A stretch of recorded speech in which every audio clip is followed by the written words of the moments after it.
Afternoon, everybody. How we doing? How we doing? Got to get my admin sorted here. Bit behind today. Well, I was on time, but then I decided to go down and have some, not have some beer, but get some beer ready.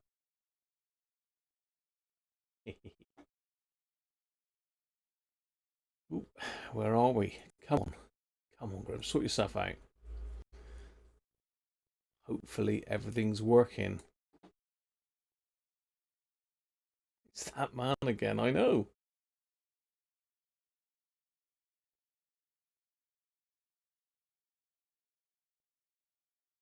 Right, let me get me windows all sorted out here. Let me get all my windows sorted. So much open here. Right, we're there. Who've we got in then? Parcel monkey. How did we do? Well, you haven't done well at all at the moment. Um, Afternoon, everybody. Afternoon, morning, evening, wherever you are. So we got Mr. Video Monkeys in. Yeah, we better put a banner on just in case Benji's in. Daniel, working and watching. Michael Hyde, Aston, Thunderbirds or go. We've got controversy whether that is Thunderbirds or not. I'm sure they're not specifically Thunderbirds, Video Monkey, but close. Afternoon, Dom, Driver Films Shortwave. Derek, hi Derek. Bretsky. Nick, Petronics, Colin, hi Colin. Dave Roberts, Barry Charnley. Rob Titheridge, afternoon Rob. Bretsky does like an RFM or 10. Wow, there's a story behind why I got this one, but there you go. Hi Doug, how you doing, mate? Sunny in New York. Well, my thermometer is only reading 23 today, so it is a bit cooler in here, and which has been nice because I've been up here working today, so ideal. Superbike rider Clive, how are you doing over there in Wales? I won't try the Welsh accent; it's really bad. Comes out Pakistani. You've just had some beluga caviar, is that right, Dave? Very nice.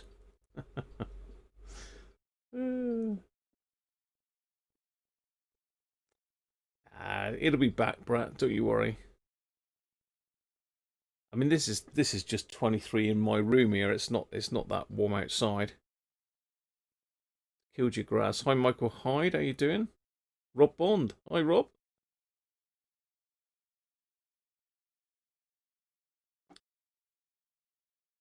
Time Tech. Hello, mate. How you doing? Chris Brown. Cody's. Something but looks like German. It could be anything though. It could be Hawaiian. It sounds like it because Daniel said Owayama. Sounds like Hawaiian to me. Mike Atlantis. Hi, Mike. Johnny Comic. Hi, Johnny. Phil Taylor. Hi, Phil. Dave Rhodes. Not that late. I was a couple minutes late. 26 degrees in Toka. Hi, Andy Beck. So, I mean, what I didn't realise was that I believe I may be wrong, but Johnny Comic, does this Yupateru belong to you? Does the Yupateru belong to Mr. Johnny Comic? Because I think it does. Didn't suss that till the other day. I was just looking up the email and I was just trying to get an address for return because it's done. And I've been working on this all day today.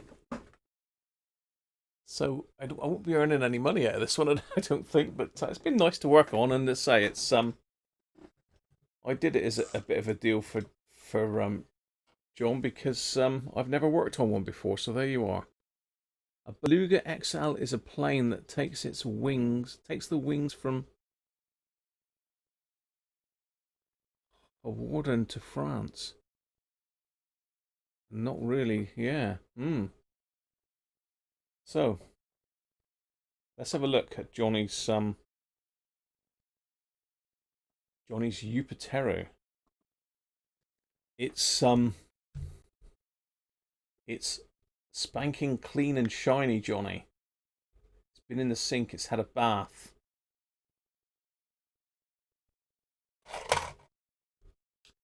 Everything's all cleaned, and I've actually got all the battery contacts. Now I can't do anything about the door because my 3D printer's not working at the moment. Even if it was, this is quite a complex shape to print.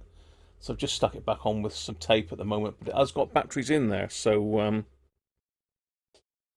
has he been busy or being a bit quiet as well, or what? Yeah, he's had to do bits plodding along as much as he can. Yeah, it's been a struggle, but Thank you for answering. So this is just on the FM broadcast band, wide FM. It's also come from Devon Trading Standards Service as well. I've seen it on their website recently. So they must suspect that this is already going on. Including recent government initiatives and loans.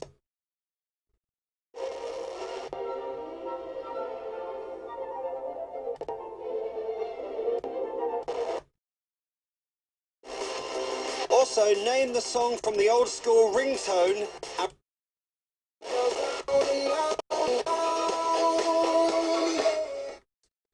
So there it is. It's done. The only thing I would say is the batteries. I've had to put all new, or apart from two of the contacts, all the rest are brand new, and it's a hellish tight squeeze. So Johnny, you ain't gonna get them out easily without the aid of a screwdriver, mate. But they will fit in there, and it does make contact now. So there you go, looking like brand new. So yeah, job done. As I say, it's been a lot of work, and I've had my Dremel out today trying to recreate this particular battery connector, which has got like a little slot in it. And the only problem is it's much thinner than the one I had to replace it with. So I've had to cut a slot in the other one, and I've had to shave it down on the top and bottom to get it to fit in the battery compartment. So it will work, but it's going to take a bit of getting in and out with the batteries. And I think, Johnny, you just need to look out for a beaten up one that's not working, and pinch your battery compartment off of it. Then you can send it to me to get repaired. You can tape this old battery compartment on the other radio and sell it back on again. So, you know, it's certainly a lovely little radios, these. If anyone wants to get a scanner that's a fairly reasonable, they're still well over 3 figures to buy, unless you can be lucky and buy a non-worker and fix it. But you know, there's no gaps in it. It's got sideband on it, very sensitive, really great little scanner, easy to use as well. So there you go, Johnny. I will pop you the invoice over later and hopefully get that off to you this week. Hi Archie, welcome, mate. So certainly that's an improvement. That's my aerial, but yeah, big improvement on what it was like before. So we've done a bit of cosmetics on it as well, Johnny, for you. Keeping me in business. Yeah, I got plenty. Yeah, they are great radios, Archie, and welcome to the chat, mate. Great little radios. So yeah, I just thought I'd quickly show you that one. You can see all the debris, all the fallout from the bits I've done. All these knackered battery terminals I've had to change.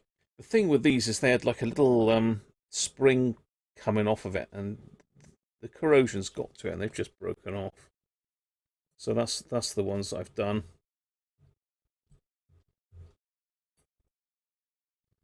And obviously all the caps, especially the super cap. So as I suspected, it wasn't a great deal of cost as far as parts are concerned. I mean, the battery terminals say roughly £1 each. That backup battery was a couple quid. The super cap and all the other caps were sort of 20-30 pence. So it's not an expensive repair really. But there you are. You bought it brand new in Plymouth for £250. Yeah, I bought mine brand new as well, to be honest, Johnny, and I think mine was up near that, maybe about 180, something like that. I don't even know where mine is at the moment. Drop down over there, I think. Yeah, it's hiding because it doesn't like it because this one's shinier now. So there you are. But as I say, today I've got another RFM3. Now this one, let's just pop that one out of the way a minute. Let's pop my aerial off, otherwise I'll send Johnny back my aerial. So this is the RFM3. Now I don't know if any of the more eagle-eyed ones amongst you have sussed out that this is not covered in vinyl. It's a cloth. I know these were available in like a blue cloth, but this one appears to be black or a dark slate grey look. But it's definitely a cloth material. Let's just prop it up a minute. I'll get the camera in a bit closer so you can have a look at it. Yeah, can you see that? I mean, it's not blue. It ain't blue. It's like a slate grey type colour. Well, you're getting a bit of blue reflection off of my mat there, but you can see the contrast. The grey cloth was corporate. What does that mean, Paul? Corporate. I mean, it was only available to staff or managers.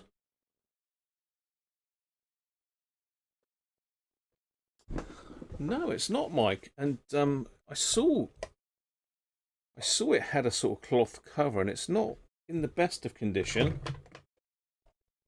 But it is restorable. A little dink there in it, but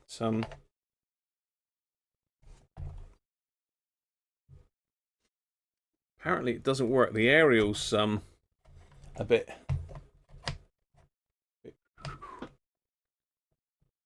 The reason I picked this one up is because you saw the RFM3 that I did. That went off earlier this week to its new owner. And I had another one ordered last week by a chap from my website. As you can see, I'm about to explore the alcohol situation. I fancy a beer. I'm gonna try a sticky toffee pudding beer. Look, well, we're yapping. So yeah, I had someone ordered another one, and I thought, oh hell, I haven't got another one. Yeah, it was showing that I had one on my website, so he's ordered it. So I was obliged to get him one in. So I ordered a reddish brown one from eBay. Yeah, I ordered a reddish brown one from eBay, and that one hasn't come yet. I did say to him that I've got him a reddish brown one, so I'll have yet another one to do when that arrives. Cheers, everybody.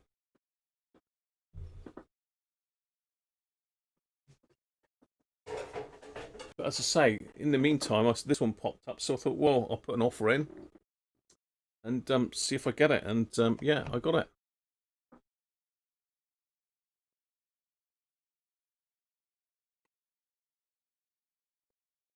Available back to back.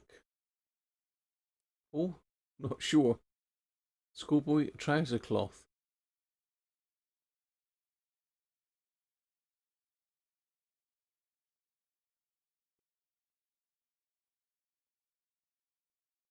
Oh, I see. Right, okay, so they were sold to businesses, Paul.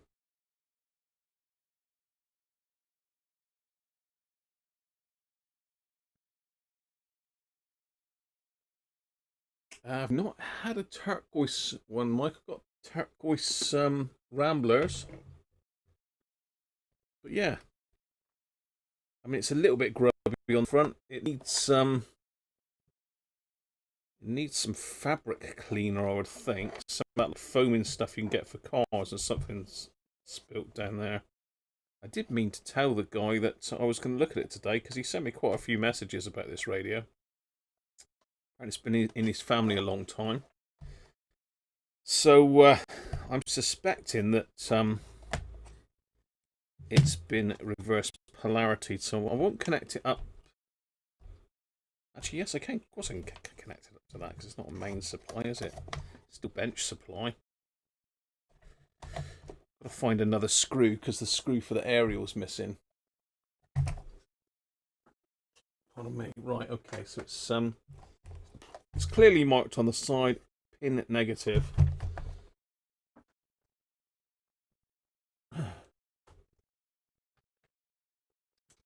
So there's 9-volt set.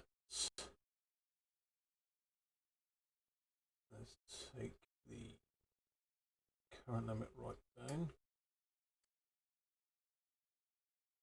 So I suspect this has had the voltage up it the wrong way, up it the hard way.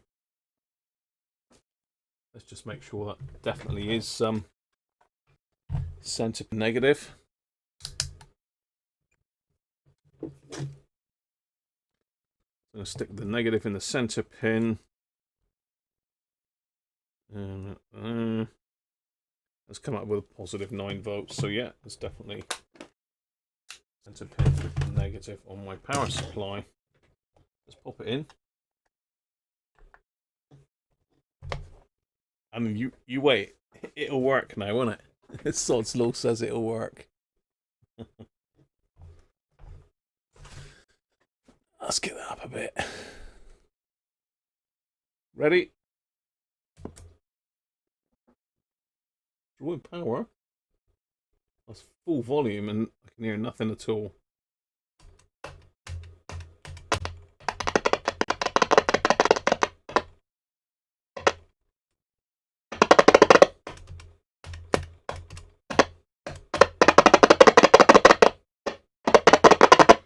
It's like Morse code, isn't it? Oh, whoa!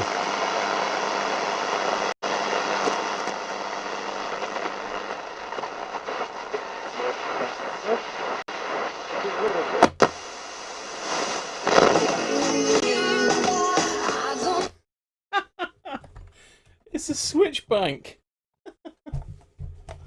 It's a switch bank. Let's have it out. Let's have it out. Ah. Oh, God, Steph.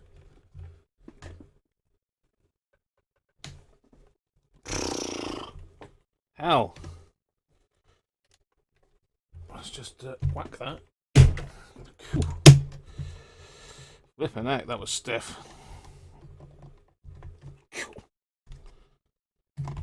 That's a tight fitting handle, that one. Gonna need some sort of leverage to get that off. There's my little plastic lever thingy. There it is. Excuse me. Let's just get that off a minute. Whew. Yeah.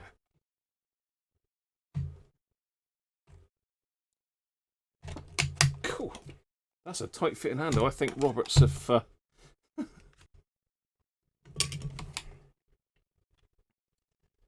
Roberts made that handle a little bit tight for that one. Right. So for screws out. We did a mental recap on the last one, didn't we? A like lightning fast recap.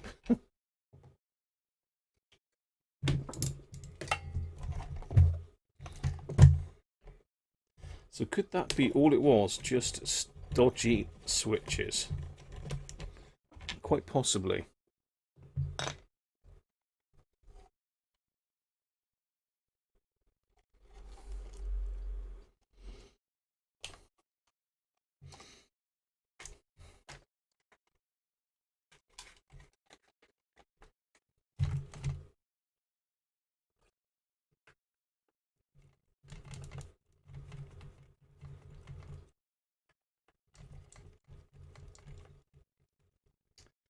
Just releasing the power supply. There we are. Radio. In the flash. How we doing here then? Linton, afternoon, Linton.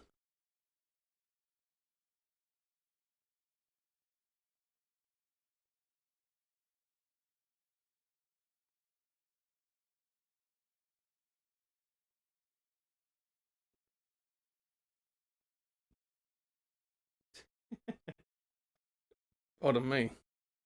All the track-on caps, yeah. Found that out from the last one, Paul, didn't we? So it certainly looks like it's been got at this one because the grommet's not there on the aerial. That's not in the slot. Let's just pop that off.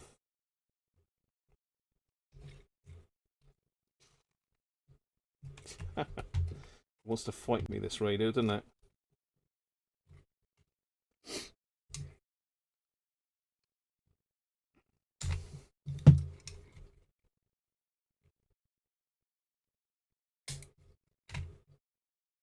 Yeah, so the grommet was just floating around there. Should obviously be in that hole. Put it to one side for a minute with the aerial.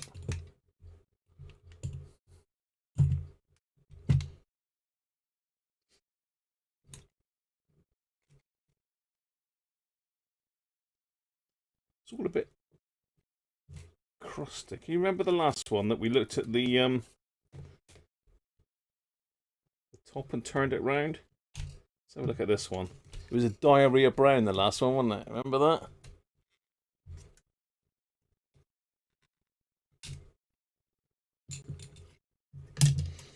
Yeah, that one's a bit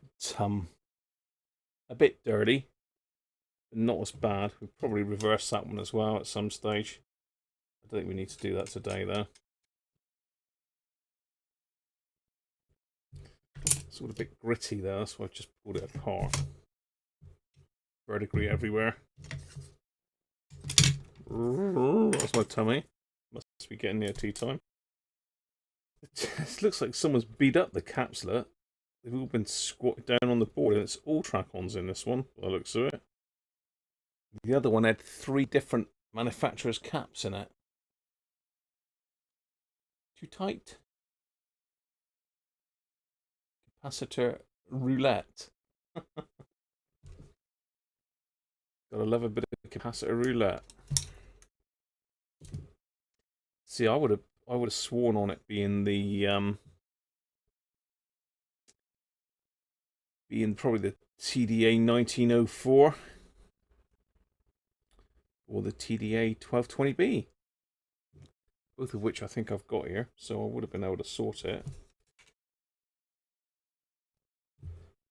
So the wax has come loose on the ferrite. It's easy enough to sort.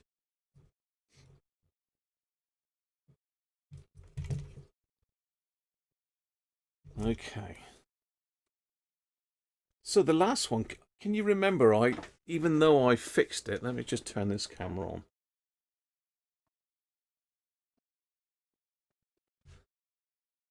We got here something about TikTok app. What the hell?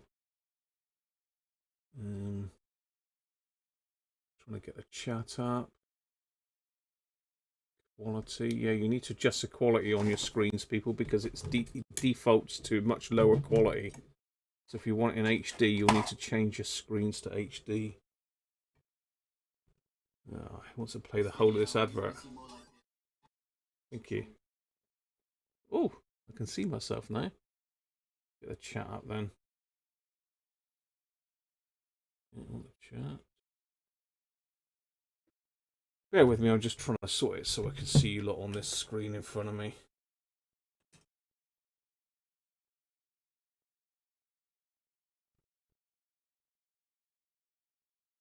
Why this ad? I don't want the ad. I want the chat. Live chat. There we go. Hey, whee! Video monkey for diarrhea brown. Diarrhea. The old one was really diarrhea brown. This more of a quick squits, isn't it? It's more of a sharp. More of a sharp colour. It's definitely got a yellow tinge on it, so again I'll just get the isopropyl on that and flip it over and stick it back on again. Thanks, Video Monkey. So yeah, if you can remember the other RFM3 with the real diarrhea screen, face even, we had a problem with the switches, didn't we? And I sprayed them through the switch bank, through the holes, through like the latching holes. Let's get you in a bit closer so you can have a look at this.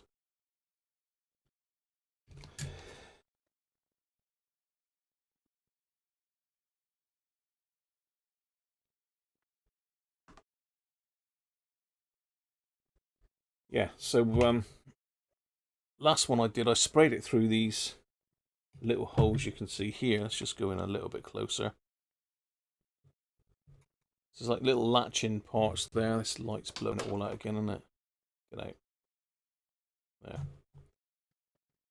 So I sprayed it through these latching holes.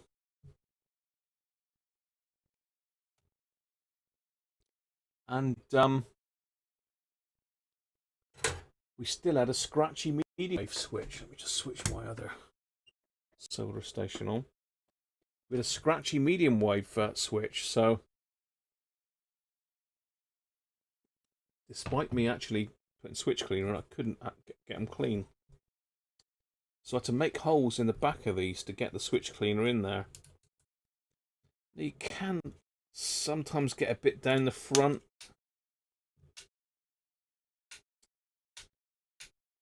You can get it down the front sometimes, but the problem is if you take one of these switches apart, there's like upright pegs all along both sides. And sometimes, like that medium wave switch on the last one, you won't actually get the switch cleaner up inside the switches properly.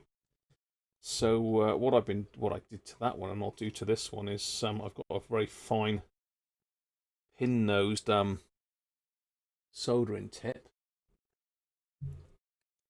I'm gonna make a little hole in the back of each one, so I can get the switch cleaner in there. So you can see they're closed backs on these. You can't get any switch cleaner in them. They're sealed. This is an RFM3 direct.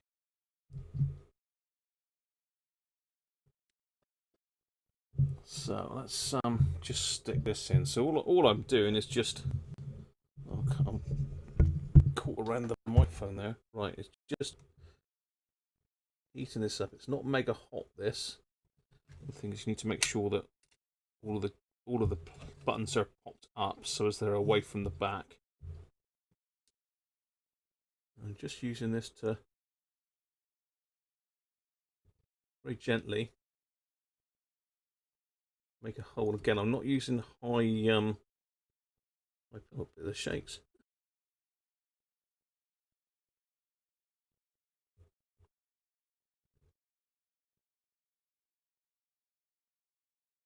I'm not using high wattage on the iron. Just letting it sink in on its own.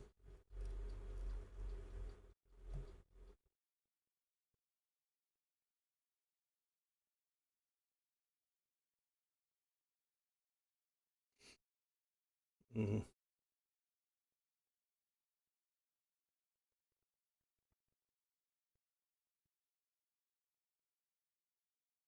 he goes. Let's just go over them again, make sure I've got them all the way through.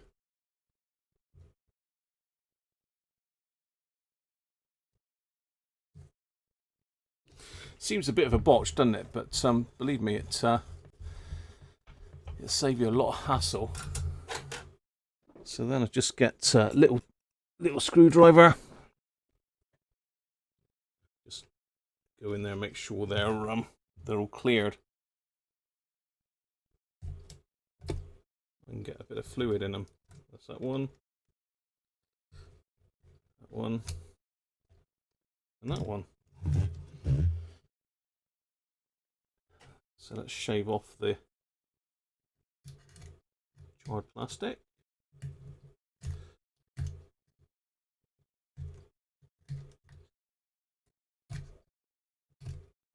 There you go.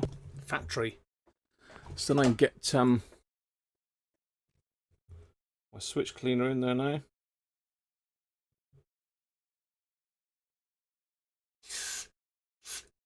Right in there.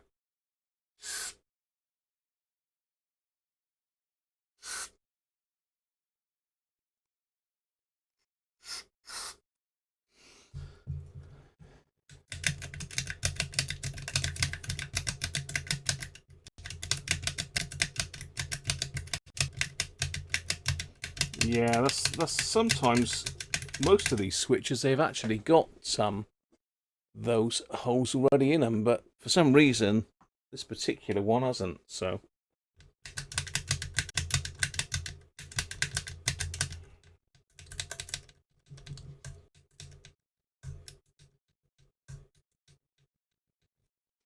got a bit of a sticky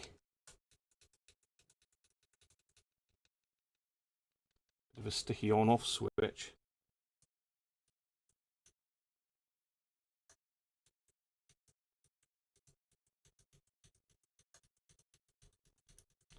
That should free up. If it doesn't, it will need a new switch because there's like a little plastic track it sits in.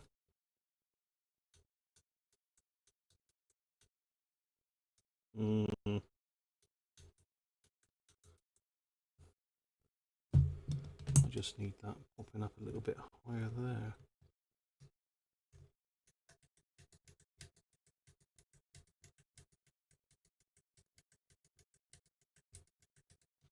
That's better.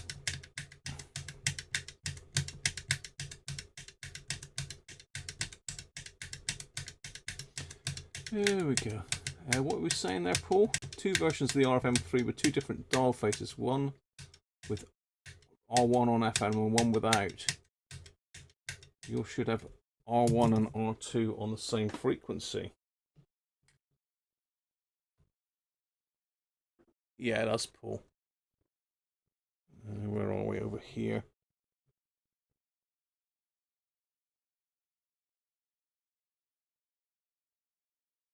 Gary, how you doing? Let's see you pop in, mate.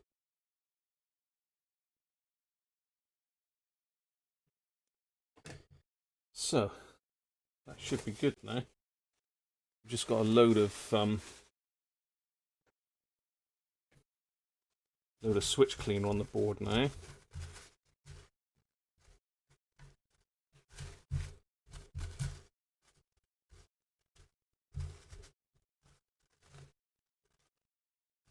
Well, that was possibly a little disappointing, wasn't it? That it works.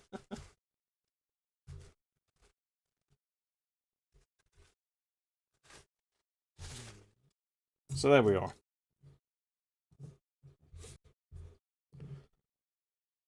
So now in the future, whoever has this radio will be able to clean the switches.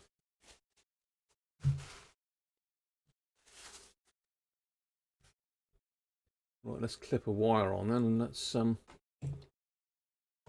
it a test now to clean the switches. Actually, better squirt some in the volume pot while we're there.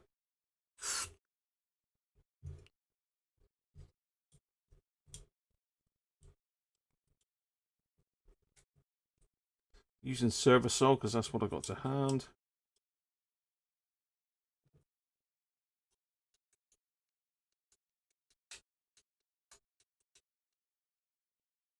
Yeah, that switch is a little dodgy.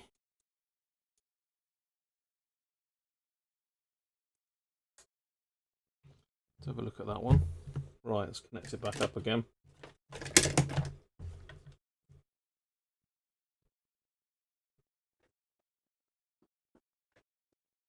grab the speaker out because I'm going to need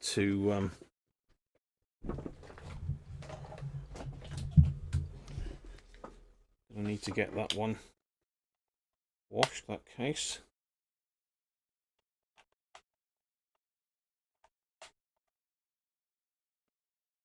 Say, I think car upholstery cleaner would be quite good for that. So you've got a line right in front of my face now.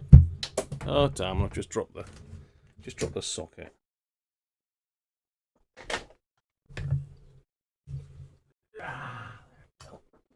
Got 'em.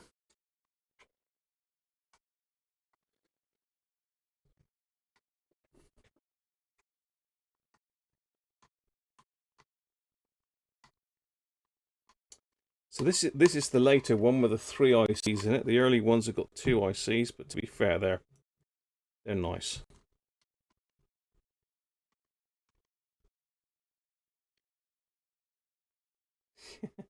It didn't work to start with, Doug, did it though? Till I started beating the hell out of the buttons, and then all of a sudden it decided to give up.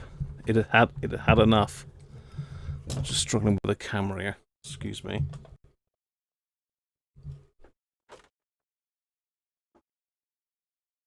That camera struggles for some reason. I don't know why. Because if you use it as a webcam, it's perfect. But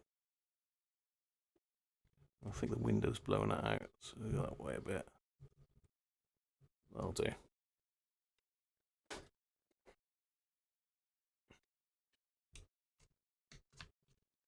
Yeah, I think that the earlier sets they're not got quite as much power. 250 milliwatts, I think it is. Difference.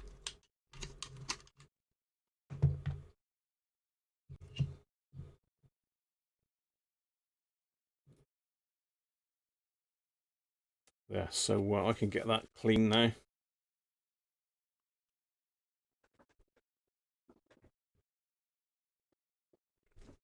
Just reconnect the speaker.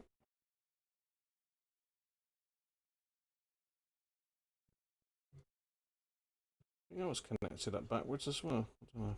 It wouldn't make a lot of difference, though, to be honest, on a set like this. Let's click that on.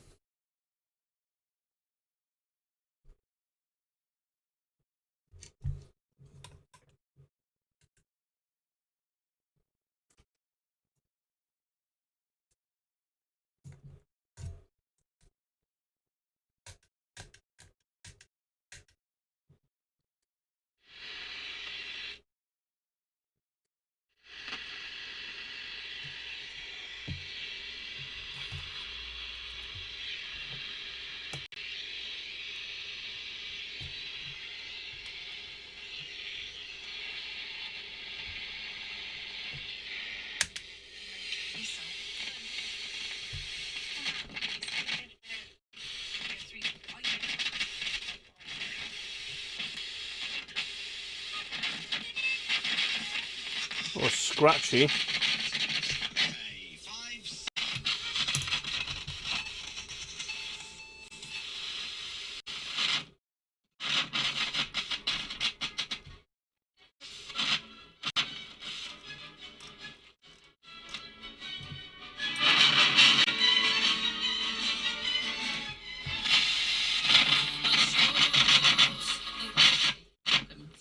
Cool.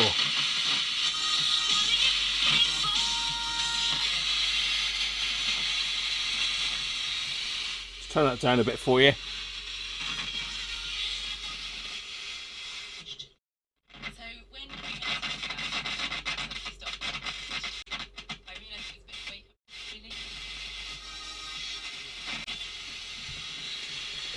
So that is clear in that tuning cap. It's just not been used for a long time. It's been left in one position, I spent on one station.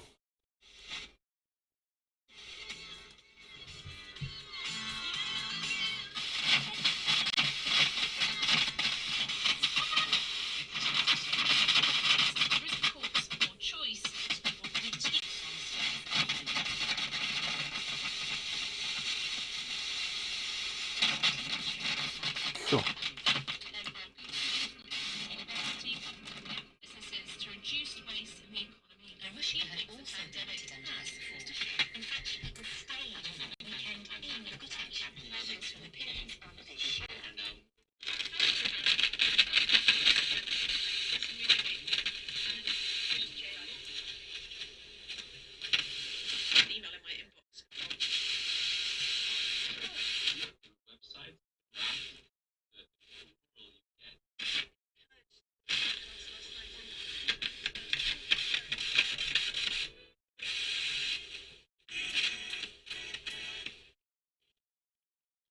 I'm still hearing that one channel all the way through the radio, so there's definitely...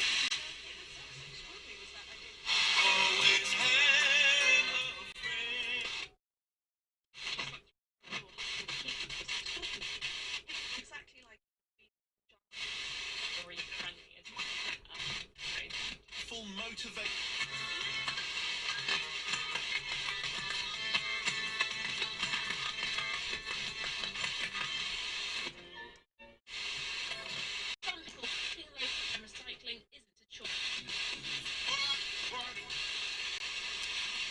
Yeah, that's cleared it now. You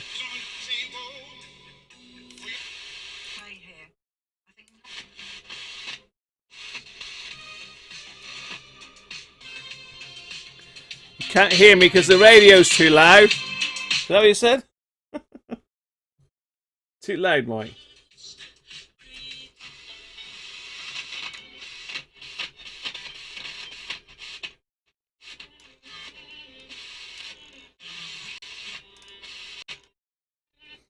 One other thing with these radios, the AFC is really sharp on it, so it really snaps to the channel. So sometimes you think that's the tuning cap, but it's not. Just really sharp.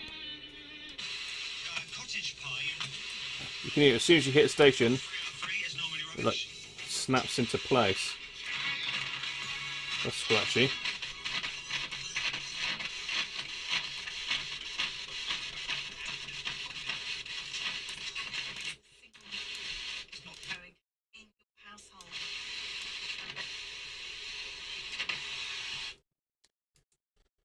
There you go. Fixed.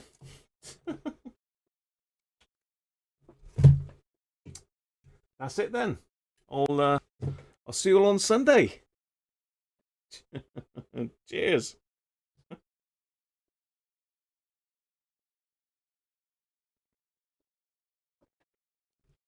Top recap and alignment. Total recap and alignment.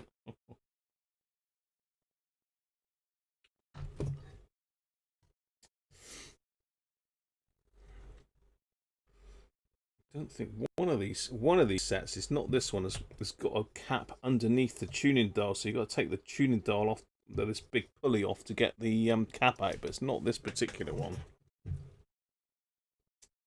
So it sounded good. These caps have been knackered. In fact, that one there, that one is definitely bulging. Only a little bit, but he is bulging. And that's C4, I think that's the output stage. This is a later one, isn't it? Let's have a look.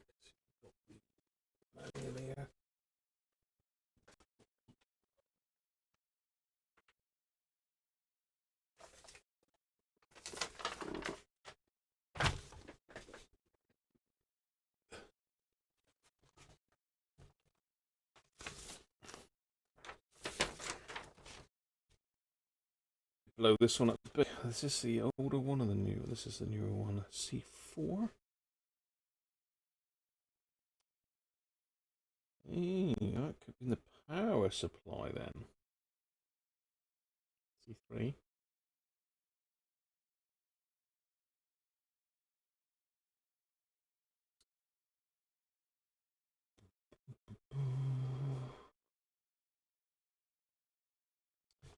C48. Oh right, yeah, it's C48 is in the power supply. As is C49, it's in C38. C49 doesn't matter, but C38 definitely. That one's definitely bulging, so we don't like them bulging, do we? Total recap and alignment. PTFE spray works on sticky switches with plastic guides. Good tip, Time Tac.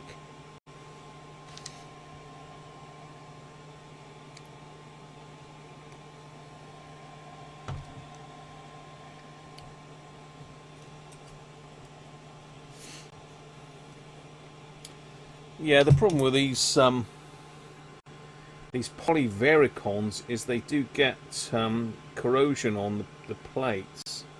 They've got very, very fine polythene in between. You certainly can't put anything in there, although I have flushed them with isopropyl before and then dried them off pretty sharpish with a bit of canned air. But if they had it, they just go to pieces anyway. They just flake away to nothing. This one doesn't look too bad. Can't really tell unless you take it off. I have got one that will go in there in place of this, but it's a real faff because you've got to mess around with the spindle and the height is different. But it can be done. I've done them before. Well, in fact, I'm sure you've seen me do it before because I've done them live.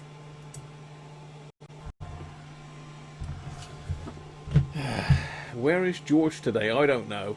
He's late on parade again, isn't he?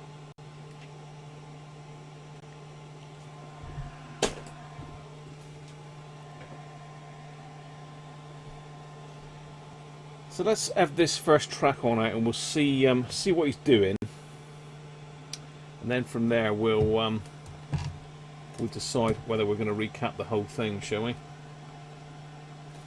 Or should we just recap it for the hell of it anyway? You've seen what? Oh, me change the polyveric on, yeah. Right, let's do the ceremonial poking on the desoldering tool before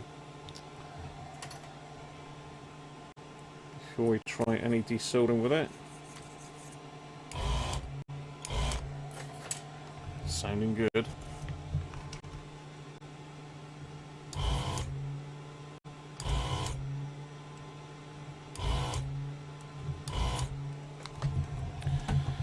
And this big one they glued to it.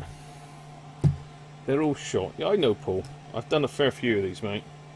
Probably done about 15 of them, I suppose. Probably not as many as you, but I know these track-ons aren't usually a lot of cop.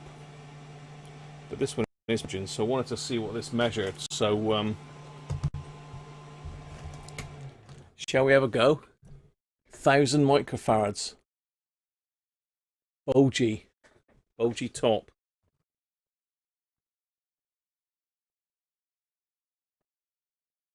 What do you think?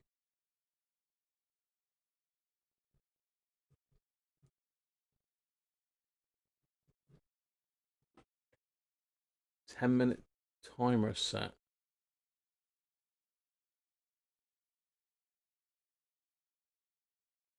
No, they're not really, Doug. They were all made to a price, these now. Well, this is one of the last sort of sets that I would be happy to have from Robert. So anything after this is usually a pile of junk.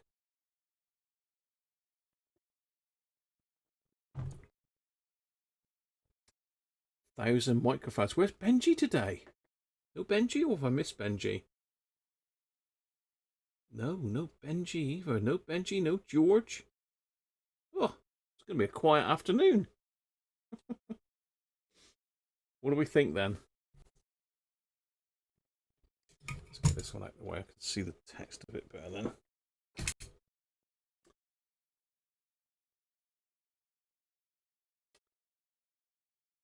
We ready?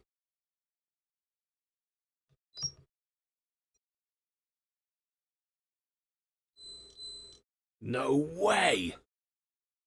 No way! It's absolutely perfect. Yeah, you're there, video monkey. Stay with it, stay with it. I can't believe that. Oh, I want to test that again.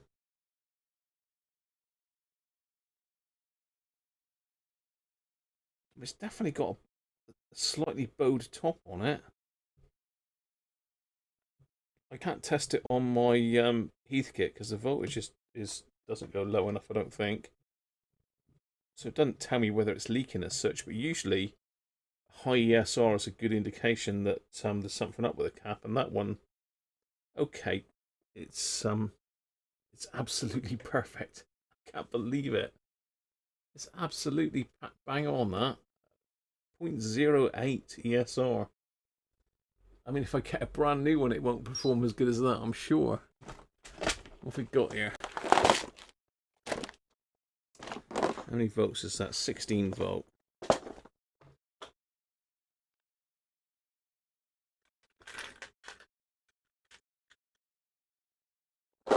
1000 at 16 volts, only a 9-volt set, so let's try a brand new one then. So how do we think the brand new one's going to fare? This is a brand new Rubicon, 1000 microfarads, 16 volts. What do you think? Brand new Rubicon. The heat kit goes down to 3 volts, does it? I didn't think it did, Doug. I'll have to get it out. To be fair, I've not done a lot with the Heath kit because my neighbours very kindly agreed to respray it for me.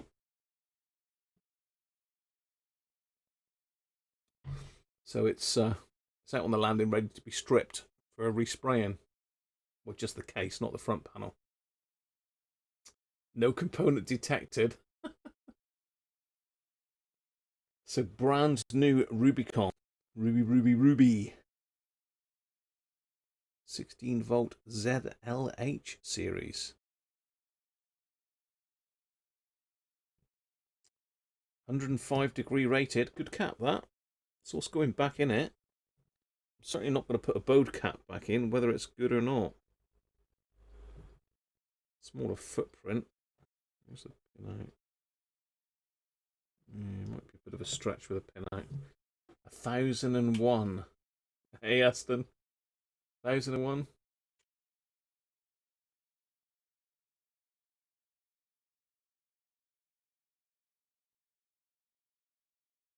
$1,050.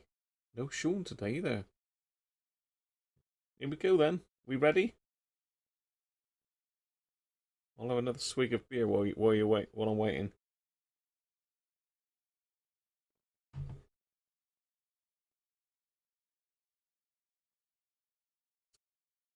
Are we all done?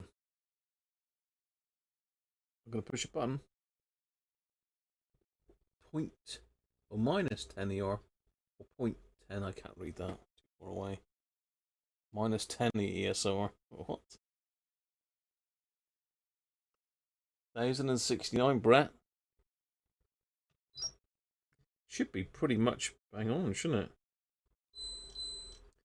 Oh, 959. So he's a bit low, that one. 0.04, so lower ESR than the other one.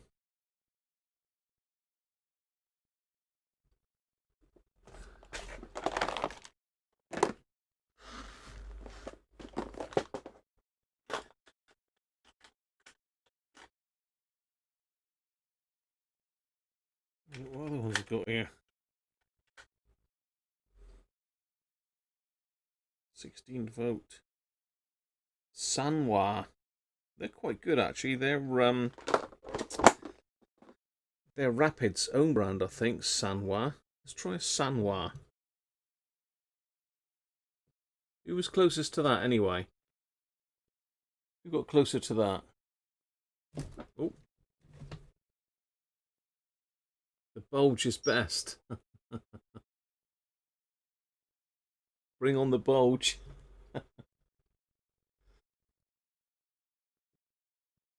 Let's try the Sanwa then.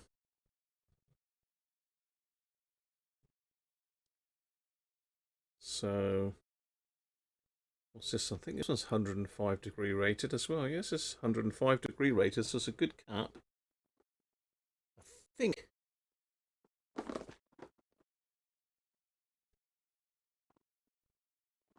I'm pretty sure that this Rapid Electronics brand, that is. I'm assuming that you can buy them in other places, but...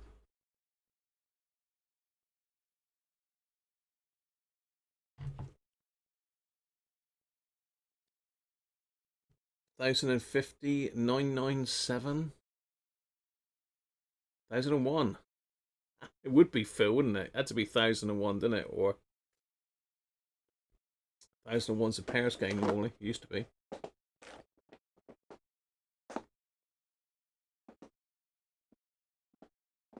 Oh, Dom's getting good here. 979 with 0.09 ohms ESR. Surprised that other one was low. Actually, it's a Rubicon, so it's a good quality cap. Certainly low ESR. That's within spec though, isn't it? Plus or minus 20.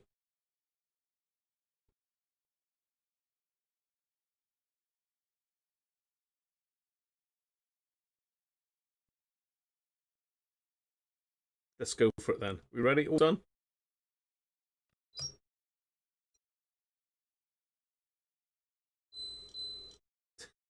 He's even lower. And a higher ESR on it. More room inside with a bulge. 931. Dear oh dear. What's the world coming to?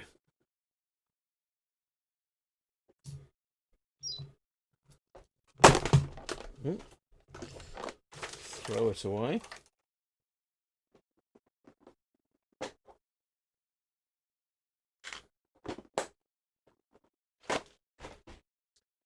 So, I mean, that's a power supply cap. It's a bit smaller than the original, but you know.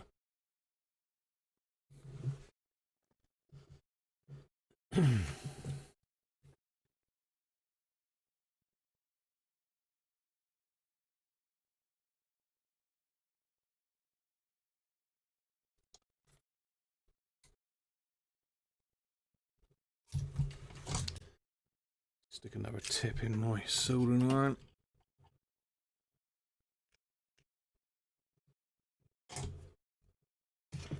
That one.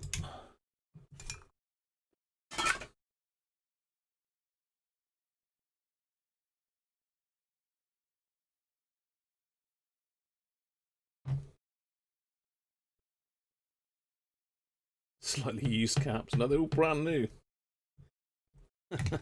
Never seen a soldering iron in their life.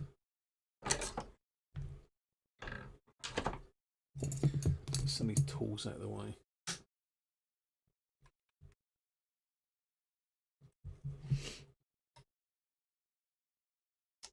I was surprised. I thought that would have been a lot worse than that, being it was bulgy.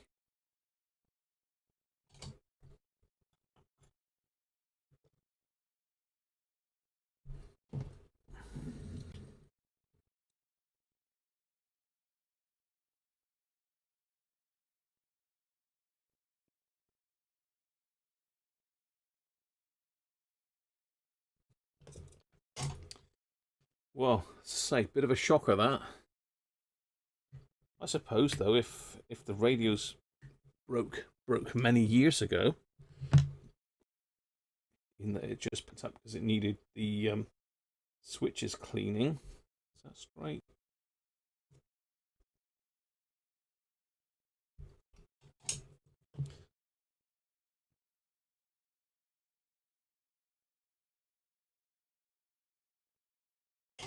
Now. Right, and what was the other one that was in the power supply? C38. This one here. Again, that one looks slightly bulgy.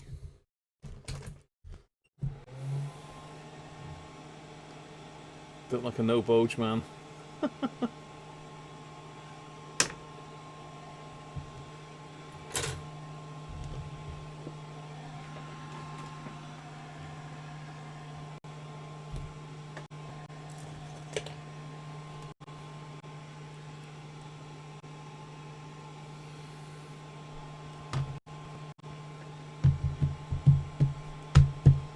Right.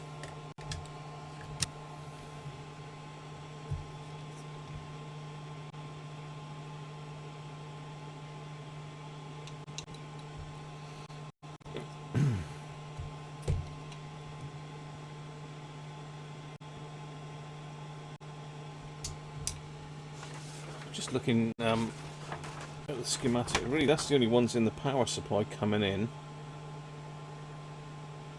Also supplies power to the audio IC, so we really ought to do the ones in the audio IC. 41, 43, 44 and 45.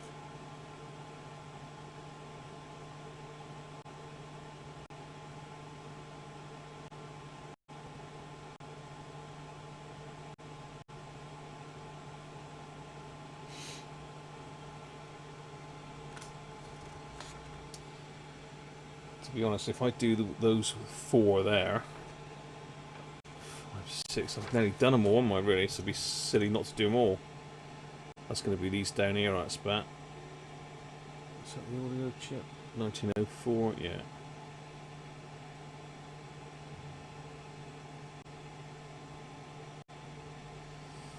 Yeah, so by the time I've done those and this one, I've only got a few left.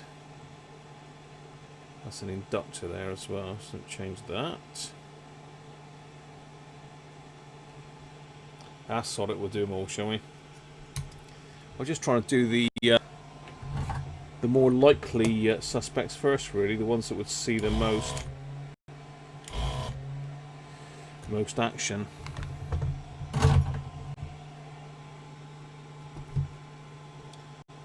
Okay, C38.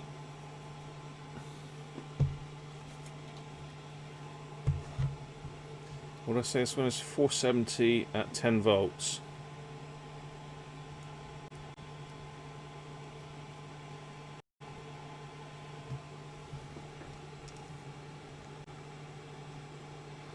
.470, 10 volts. What's it going to be? Place your guesses. I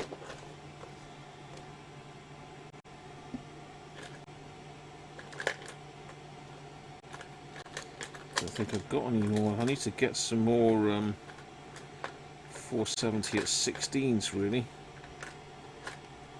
The smallest. So 50.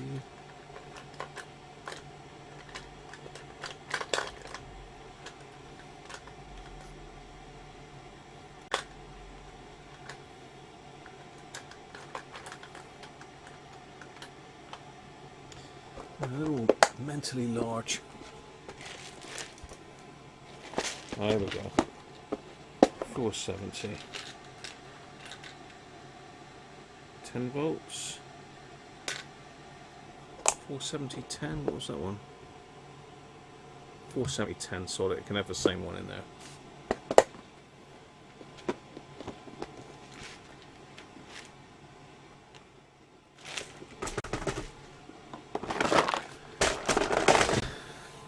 List going again. So what do we think then? 470, 10 volts. Kaput are all good. Can't find my flipping pen now.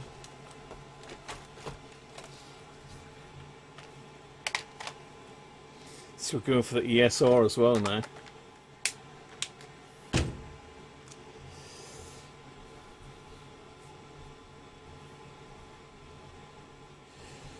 Alright, let's get my little list.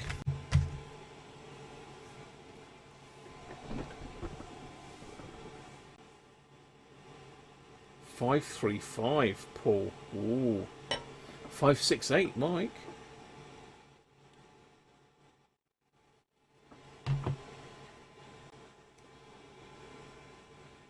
Should we go for it?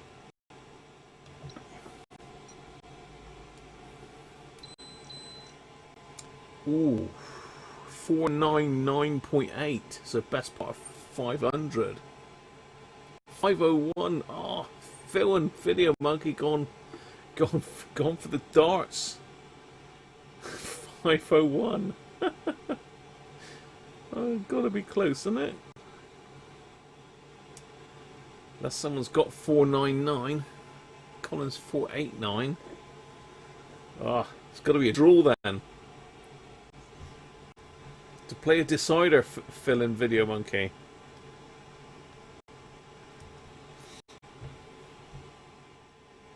Let's have a look at this one just for a crack. Brand new 470. 427. It's not looking good, is it? Mind you, to be fair, this hasn't been calibrated for a long time. It's only been calibrated once. I wonder why they've got a whole another capacitor there, that's C39, that they haven't used. It's obviously not listed on the circuit diagram.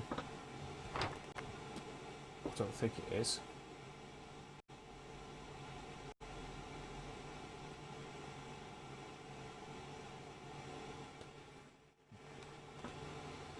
So whether they cut that one because of cost and they didn't need it.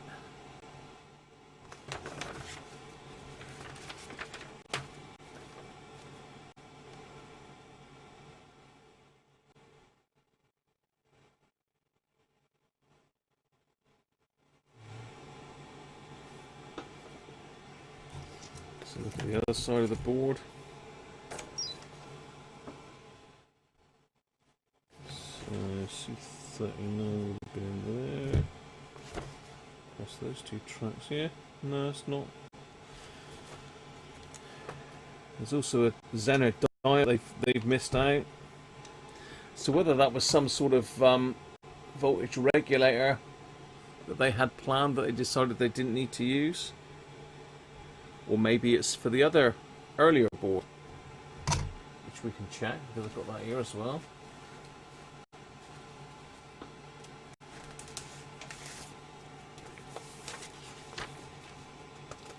Did they have a C39 in that, and they've just used the same board and repopulated it? What's C39 on it? D2. Well, C39 is a 20 nanofarad. Well, that's a picture for an electrolytic there, so no, that wasn't the case. Oh well.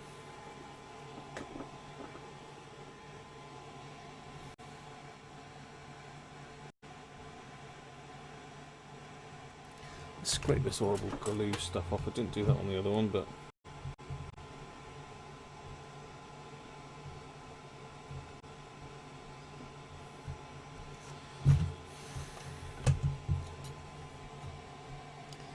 I suppose somebody somewhere had some spec that said that you had to glue capacitors to the board.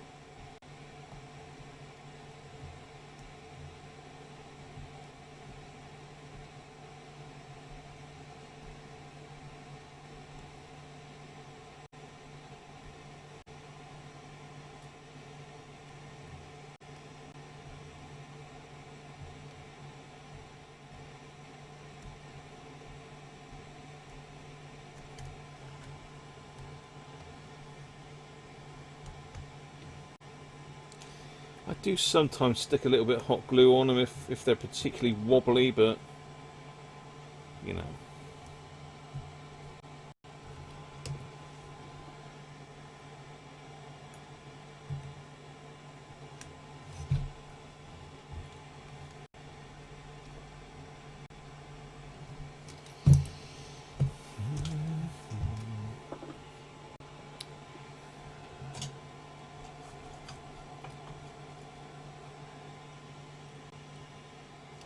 Different board added IC.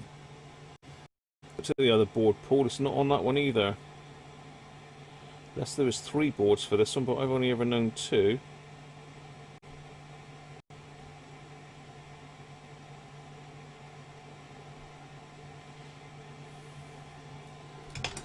So I suspect that they've just decided it wasn't necessary.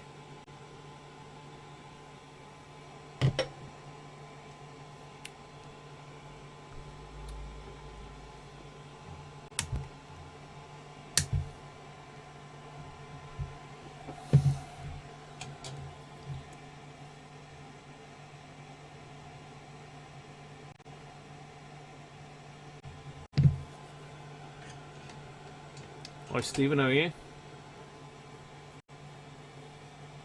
Oh, I see what you're saying. Yeah, because I know Paul says that there's a couple different ICs on this one. Or no, that's the R250, isn't it, Paul? What you're on about? No, don't know then. You don't know.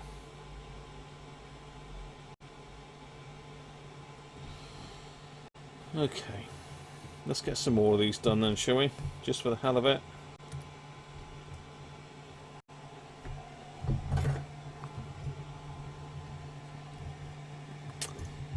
Yeah, this is not audio caps. This is in the power supply.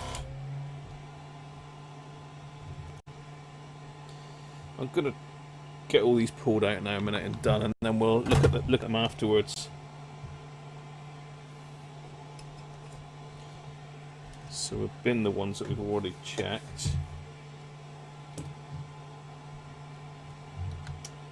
220 at 10.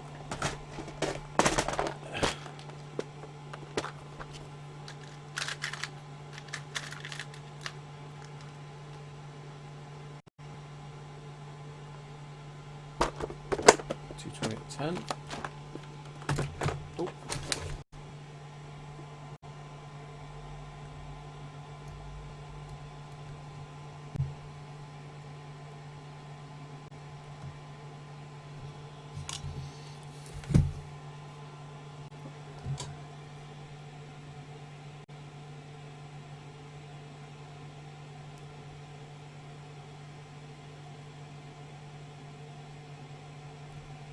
Quite big ground planes on this board actually.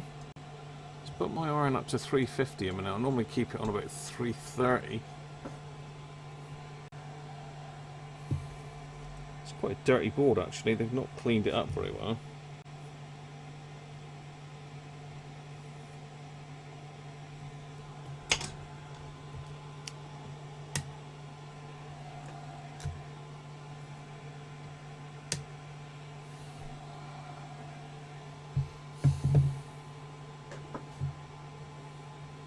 Yeah, I know that, Paul, but that's not got that IC or diode in it either. I've got the schematics here, look for it. Got it there, Paul.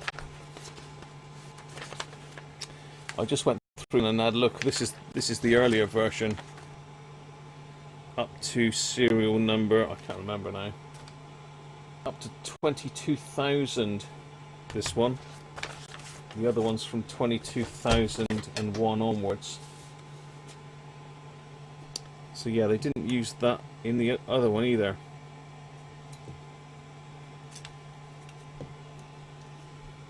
It's not very straight, let's just straighten that up.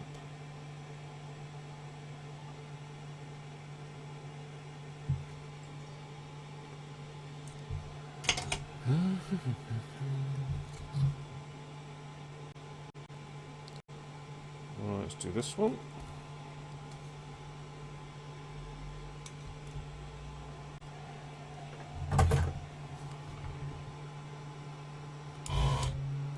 Yeah, 22,001.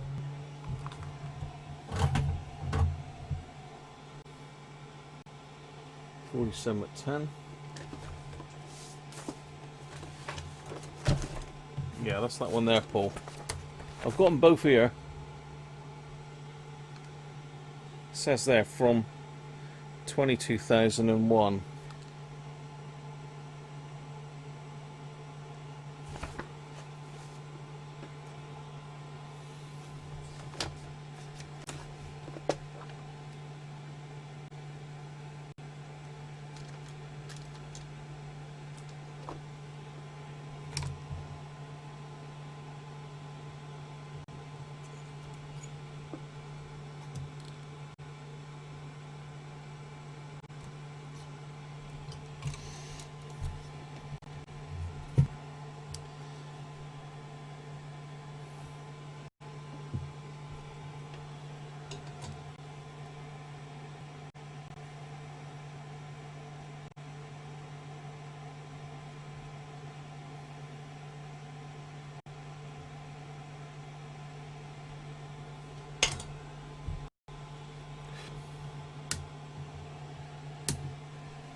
We've got a cluster of 3 here. 10, a 1 and a 2 points. So they're all 3 are different. That's nice, isn't it? I was just going to shotgun them out then, but I'll have to do them one at a time. I'll forget where I am then. I'll have to start looking at the schematic, which I don't want to be doing really.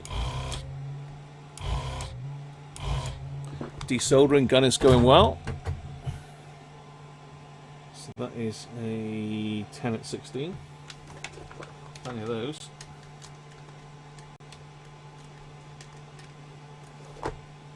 Probably the most popular value of cap that you'll find in one of these radios.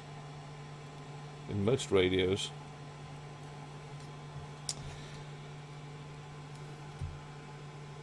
(10 microfarad, 16 volts). I put a bit of flux on there because they just seem to be flowing better with flux and a little bit higher temperature.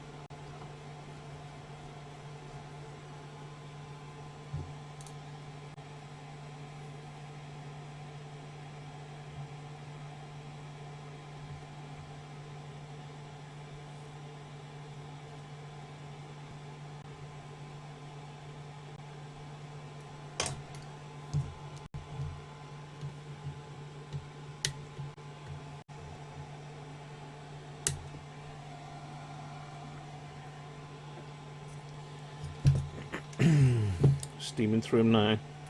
That one's not straight though. Can of them not straight.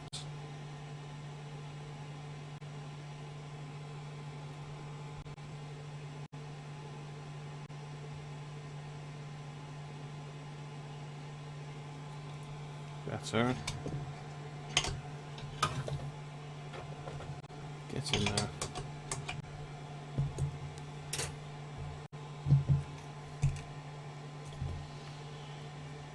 Next up, we've got two side by side. What's this one here? Let's get that one out first. Is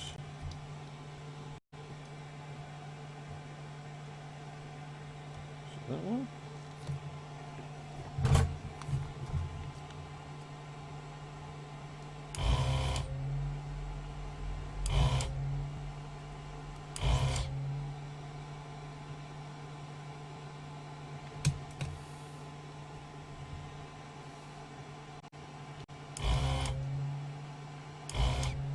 Oh well, unsolder them all and one will be the right one.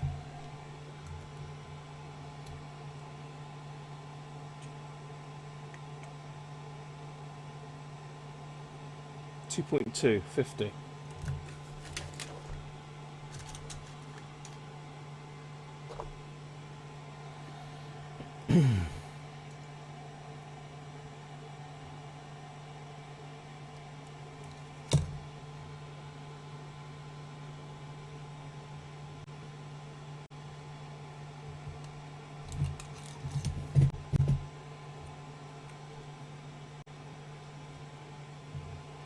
Oh, I was going to say as well.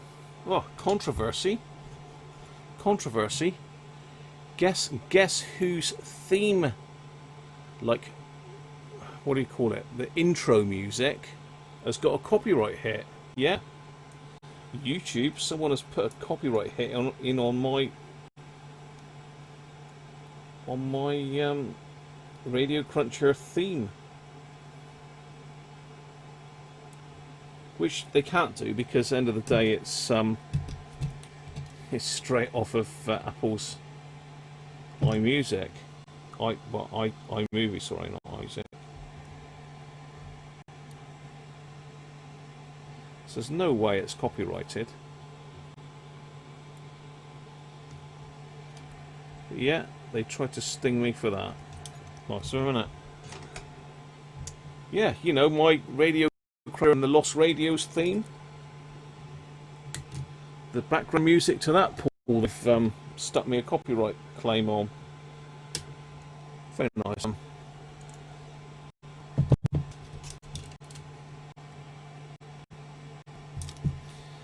I just soldered those other two that I desoldered accidentally. No, it wasn't Orchard Music. Hi Ganesh. No, it wasn't Orchard Music. It was some weird thing from 1938. 1938, something about Robin Hood theme or something. Ridiculous. So I have disputed that one. I don't normally dispute them because normally I'm guilty. I just remove the tune, but this one, no, I'm not having that. Right, how are we doing? Got one more in here. Now, where's that one too? That one's pretty much parallel with that one.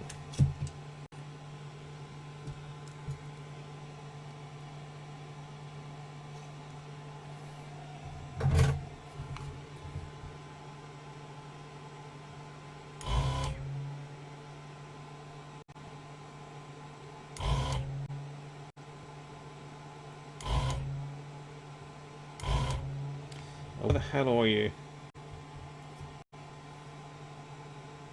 That was right first time.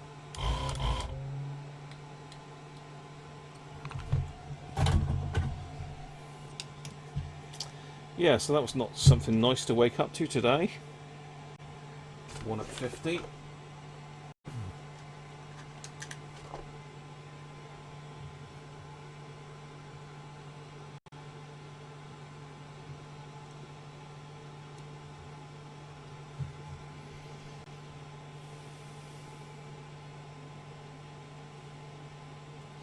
So now you can see why these are bent, because that would have touched the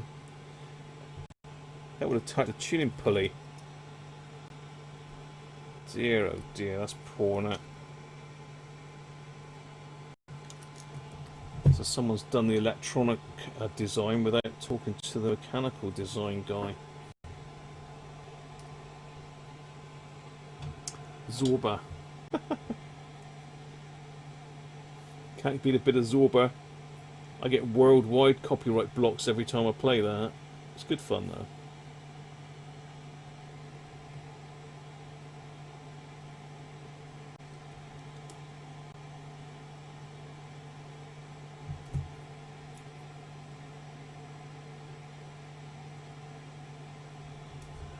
There's a lot of solder connections in a very tight area there.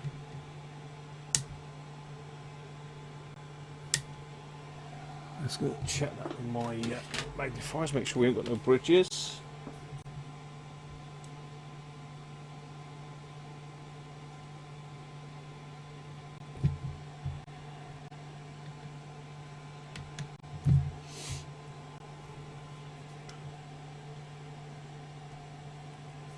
Actually, that's not one of my joints anyway, that's an original one by the looks of it.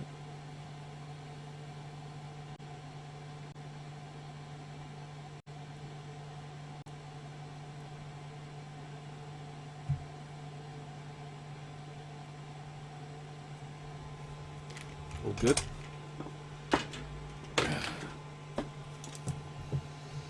Yeah, so I say, I've had to bend those out the way, look, so as they miss the tuning dial.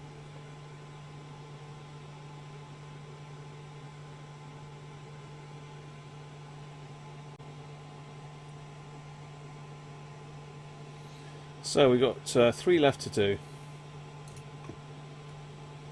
Another one that's bent to hell over there. For some reason.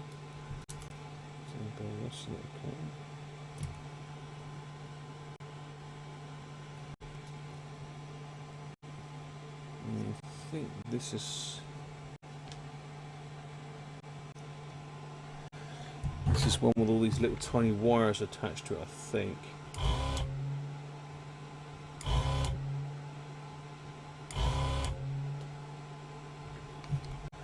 think we're blocking up again.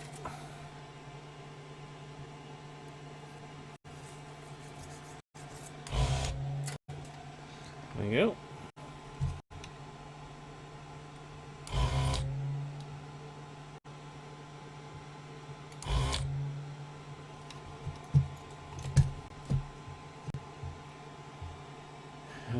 Right, tweezers.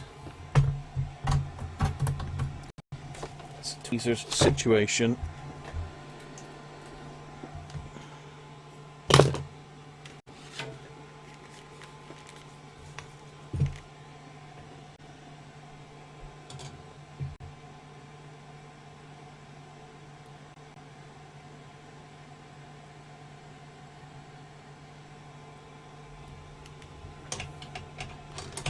Keep these on because I'm going to need them to get it off and back on again in a minute.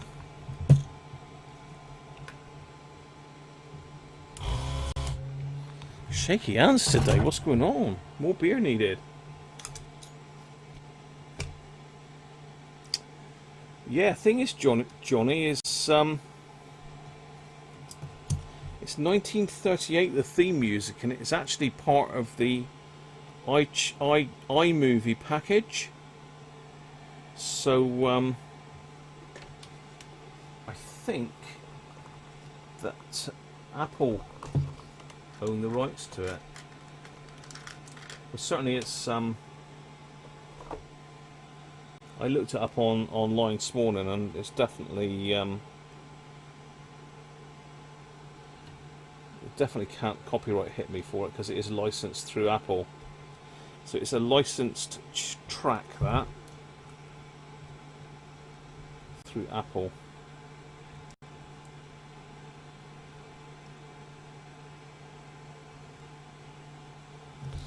I nearly didn't bother with the theme, the start clip, the intro today. I nearly left it off because I have disputed it, and it's they've got to deal with it within 30 days. So it'd be interesting to see if they want to take me to court, really.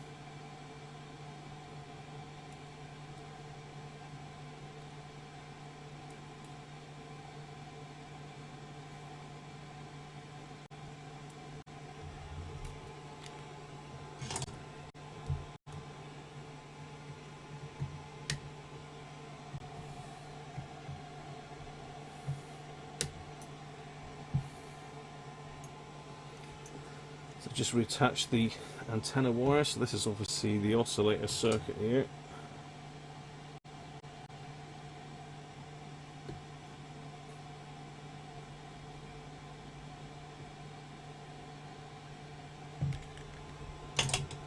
There we go.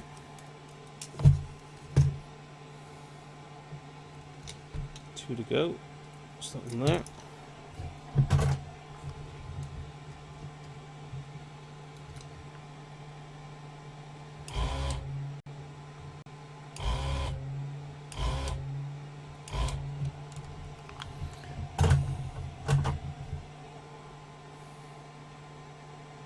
And 16.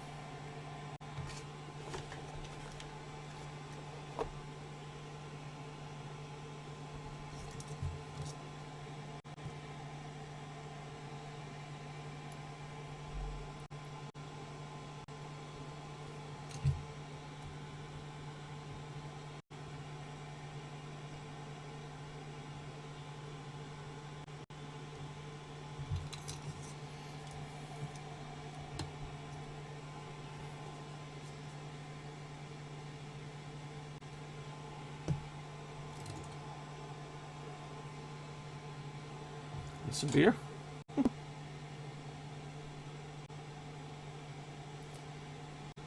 Yeah, so basically they could, they're entitled to share any revenue that that video's generated, and if they went back through all my videos, obviously they've all got the same, well, very similar, certainly since Christmas. So they could, in theory, claim part of the revenue from all of my videos, which I don't think's on, personally, being it's licensed through Apple.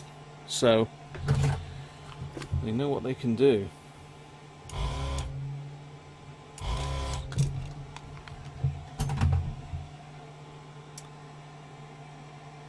Oh, hang on, what's that one? Ooh, a .22. Oh, hang on. A .22, that could be tricky. 1. .22. Whoa. That's lucky. That's not a cap I see very often. Voltage is that? It's 50 volts, but that doesn't matter.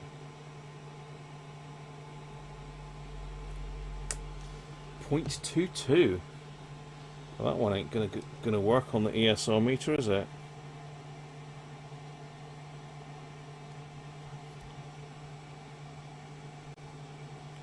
And this is actually an Elna cap.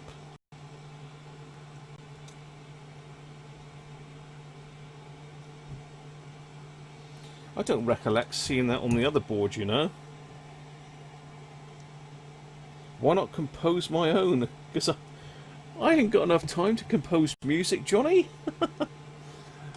I ain't got enough time to repair the stuff I got at the moment without doing new theme tunes. So if anybody wants to compose something for me, they can. As long as it's royalty free.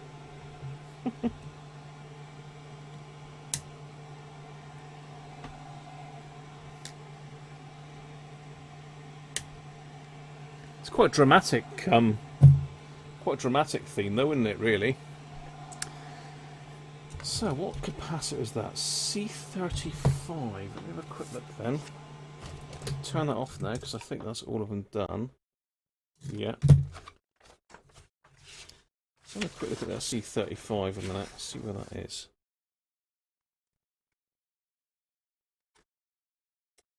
.22 at 50 volts, yeah, it's between the IF IC and the volume pot. It's just blocking DC. But .22 C35. Has the other one got that?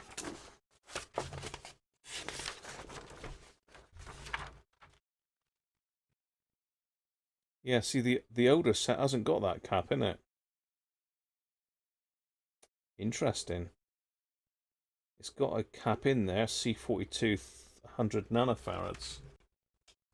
But this one is this one has got that 100 nanofarad in it as well. No, well, it's only a difference of value, isn't it? But I don't know why they've used electrolytic. So what's that? 220 nanofarads instead of 100 nanofarads, is that right? I don't know.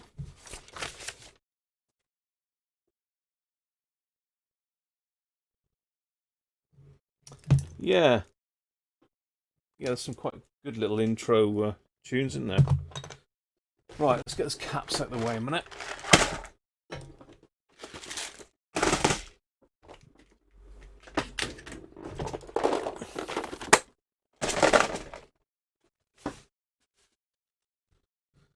Let's just connect it up and see if it still works.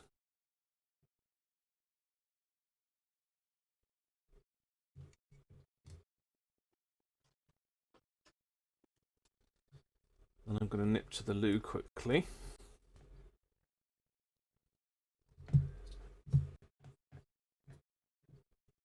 That near there. Oh, look at that. I thought that looked a bit dodgy, that connection as well. Just tack it back on for a minute and I'll put it on properly. We'll wrap the set up.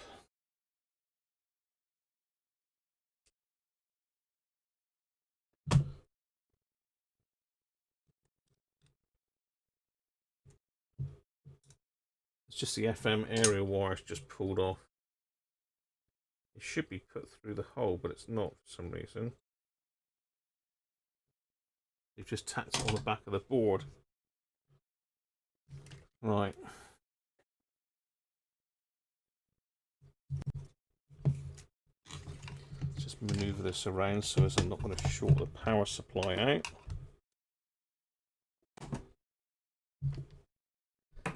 Let's see if we've still got a radio.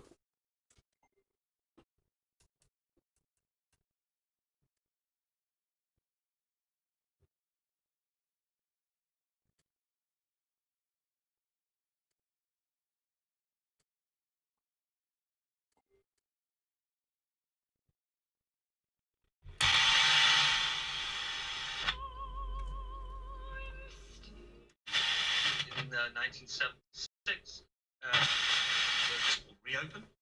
Some children will return to secondary school. That means there'll be more pressure on our public transport. To help meet that demand, we're ramping up services, buses, trams, and trains with substantial funding. But I'll leave you that with you. So today, I want to highlight the measures that will help to keep us safe and reduce the risk of coronavirus, particularly I'll be back. public transport. There are 3 points I'd like to highlight. First, let me reiterate, and this is really important. If you can work from home, you should continue to do so. If you cannot work from home, you should avoid transport wherever possible. And if you must must use public transport, you should follow guidance, including avoiding the rush hour itself. Second, I can announce that as of Monday the 15th of June, face coverings will become mandatory on public transport. That doesn't mean surgical masks, which we must keep for clinical settings. It means the kind of face covering you can easily make at home. There'll be exemptions to these rules for very young children, for disabled people, and those with breathing difficulties. But broadly, as we come through this phase, we're doing what many other countries have asked transport users to do. And as passenger numbers increase, and we expect this trend to continue, we need to ensure every precaution is taken on buses, trains, aircraft, and on ferries. With more people using transport, the evidence suggests wearing face coverings offers some, albeit limited, protection against the spread of the virus. A face covering helps protect our fellow passengers. It's something that we can each do to help each other. And whilst it also remains true that measures like maintaining social distancing, washing your hands remain the most critical things to do, we also know public transport keeping 2 meters apart is not always possible at all times. Indeed, the guidance explicitly recognises this fact. So when more people return to the network from the 15th of June onwards, they will be required to wear face coverings on transport network. We'll make these rule changes under the National Rail Conditions of Travel and the Public Service Vehicle Regulations for buses. This will mean that you can be refused. You enjoying that? If you don't Are you enjoying that? I just thought I'd leave that on for you just in case you're missing it by watching me. So, you know, now you're caught up. Hi Rob, how are you? Get Man Cave Hooligan to knock you a theme tune up. Yeah. That'd be good, wouldn't it?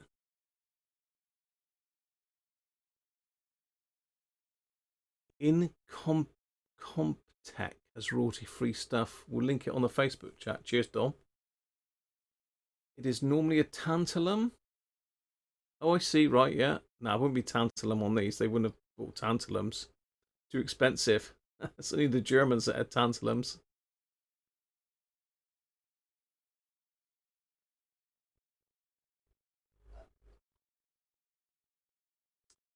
12-volt vids was getting the same problem with YouTube, and he was using copyright-free music.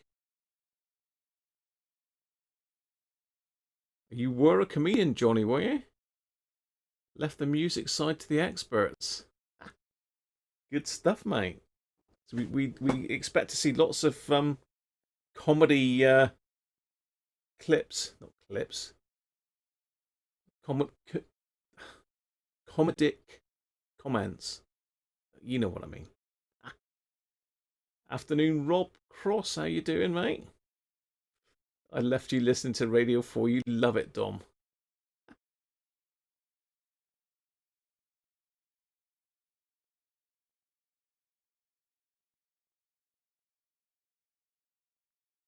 Yeah, if you've got to watch me while you're at work, then please use the PPE, yeah. Ear defenders.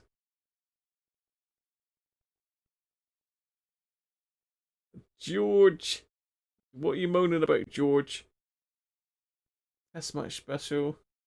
George is back. What are you doing in bed, George? You alright? Or you just not got up yet? You have a late one?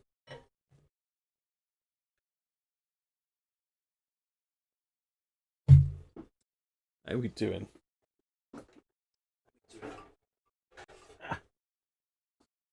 I'm going to crack the black stuff open a minute.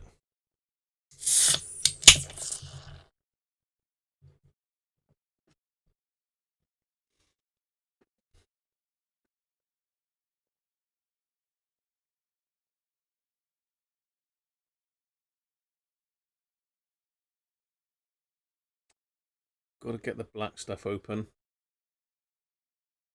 Feeling yuck. You went out to bed at 12. Oh, bloody hell, George.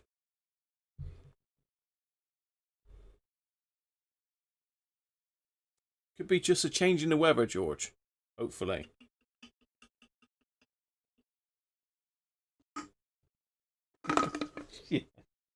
Yeah, let's not ask George what he's actually doing in bed. I don't think he's that excited to see me though, Brett.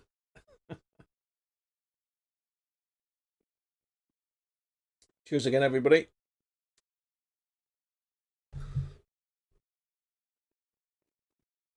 Okay, so we are working. Transport. A green transport revolution, which will help us rebuild. If action isn't taken, we'll hear from.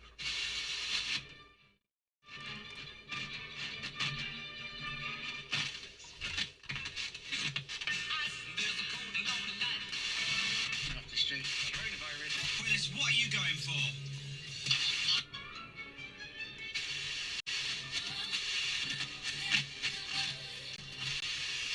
Very, very certain period.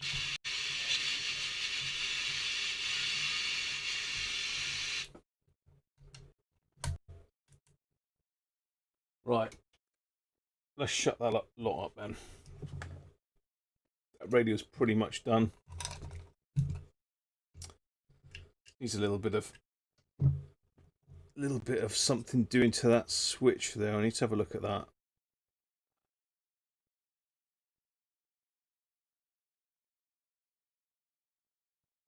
It almost feels like the springy bit is bent, or it's not quite got as much tension on it as the other springs. I don't think the actual spring itself is pulled up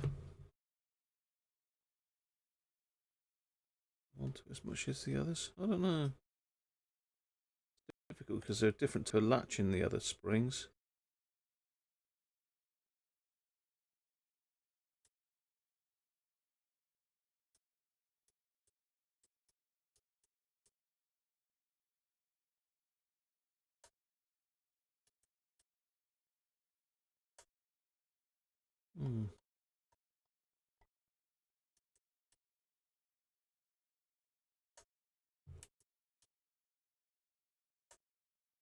I'll have to have a play with that. Anyway, let's have a look at these caps then, shall we? Shall we have a look at these?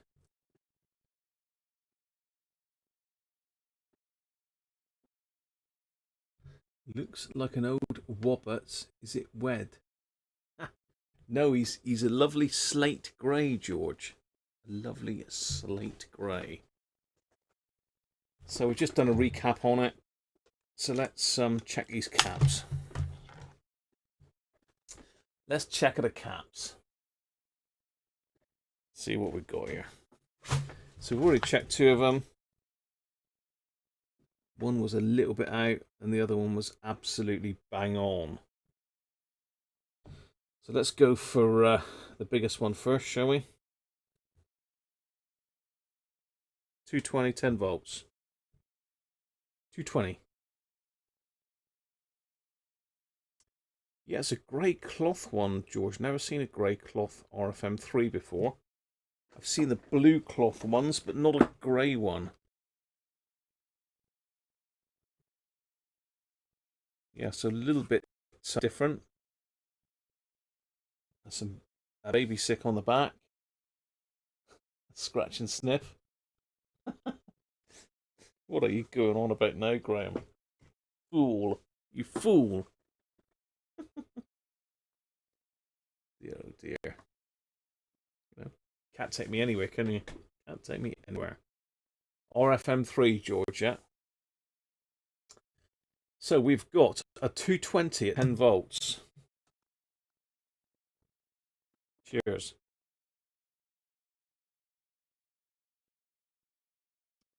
You have a grey one, do you, Brett?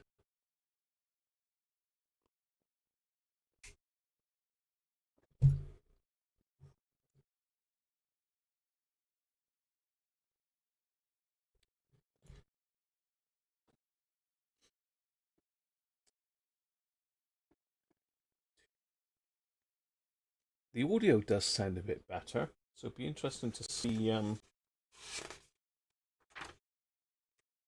I've got 3. Oh, yeah, okay.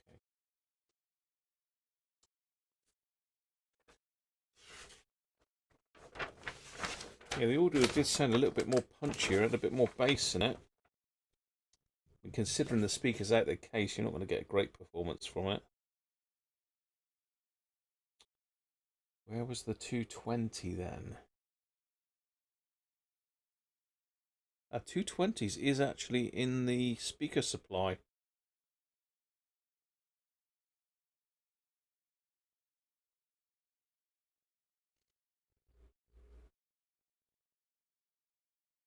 Yeah, that's actually C47 in the speaker supply. 220 Eat 4.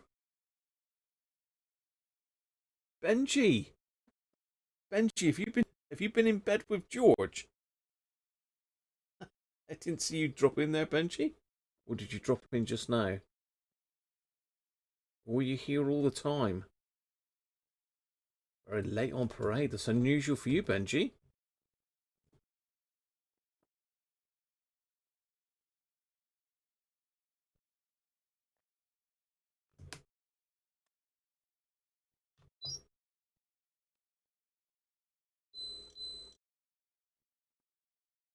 Gone a little bit high. Not too bad, though.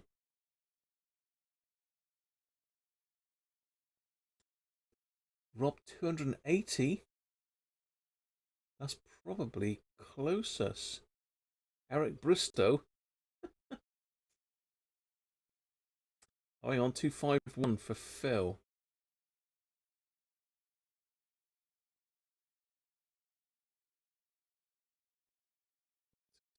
Seven, 8.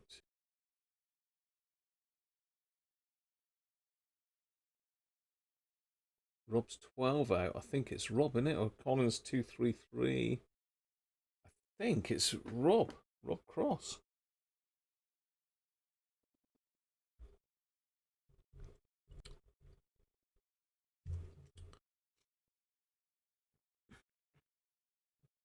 $100 then. 100. 100.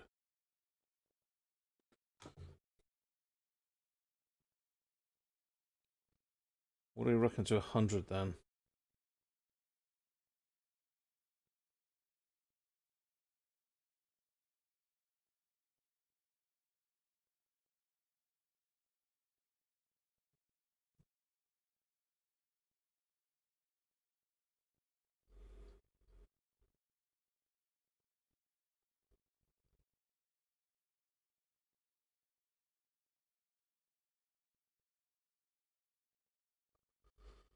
$150. 180, Phil. Excellent. Look, I take it you aren't the darts Phil Taylor, Phil. You've got to ask these things, haven't you?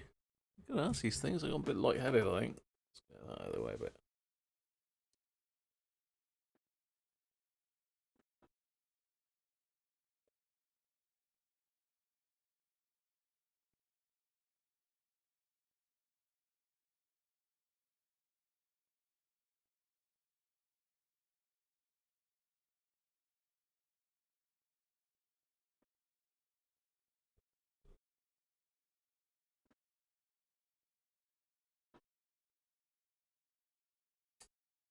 Yeah, I don't know why not RFM3.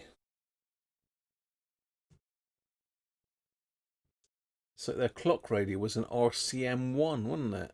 Never seen an RCM2.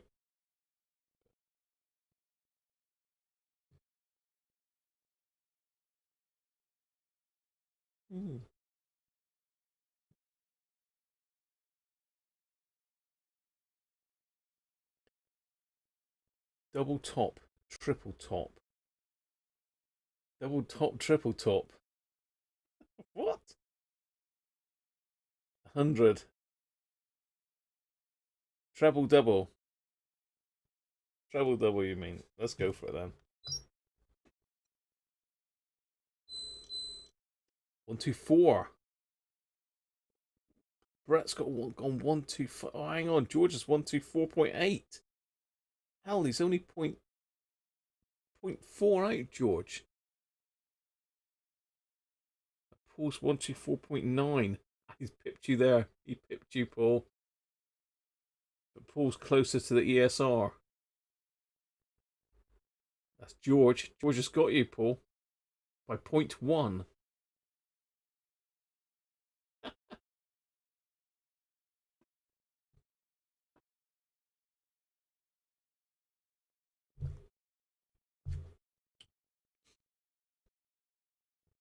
$47 next, then.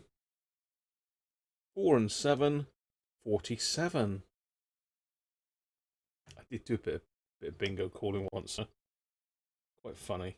More than one of the caravan club dues that I went to. 4 and 7. 47.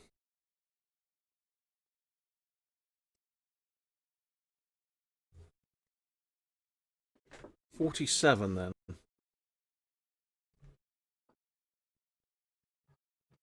What do you think? 47. I'm just going to go and squirt some foam cleaner on this dial plate a minute.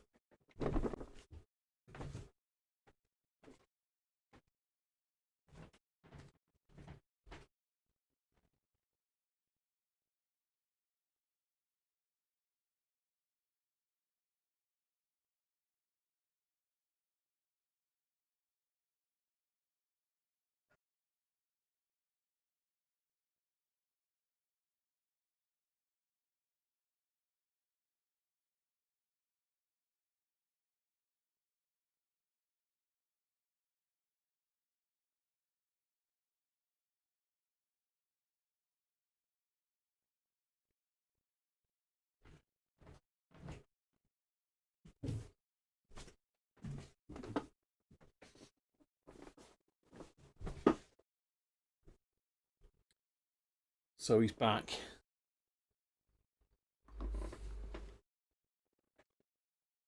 Back on this one now, aren't I?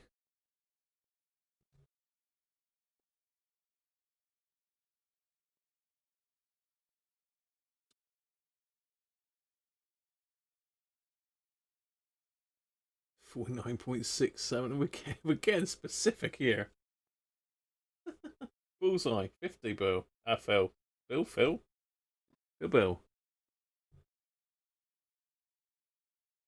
Can't play darts to save your life, Phil.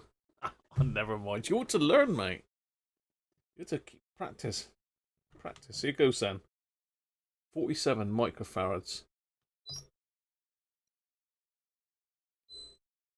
Ooh, that's a howler.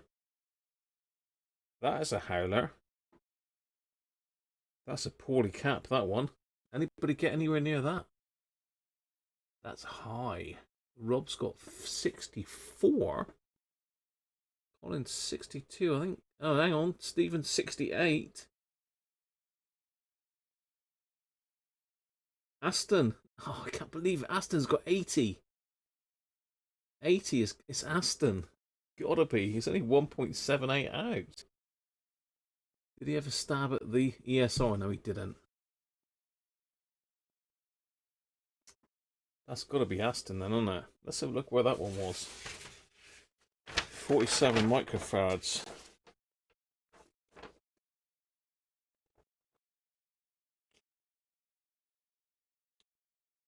$47 microfarads. Where is that one to?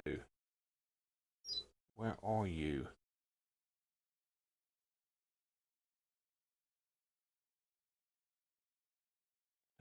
I'm just looking at the schematic here. That's why I'm just having a look where that was. To see what improvement that would have made by changing that one. Obviously gone like nearly double the capacitance. It's all gone quiet, but Aston is the winner. Or if I froze.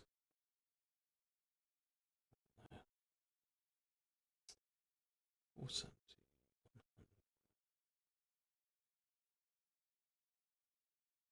It's got to be around one of these ICs, but I'm just trying to picture it now.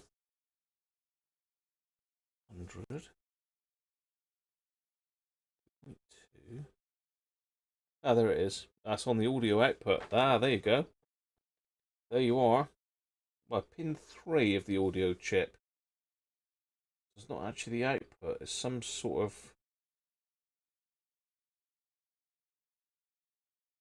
I don't know what you'd call that really. Let's show you on the schematics so you learned people can tell me which what the purpose of that cap is.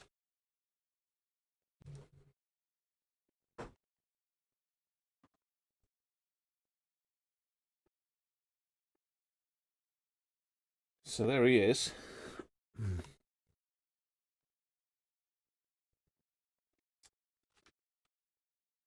I'm going to get this the right way up. Just trying to think of my camera now. Is it that way up? Yeah, there we are.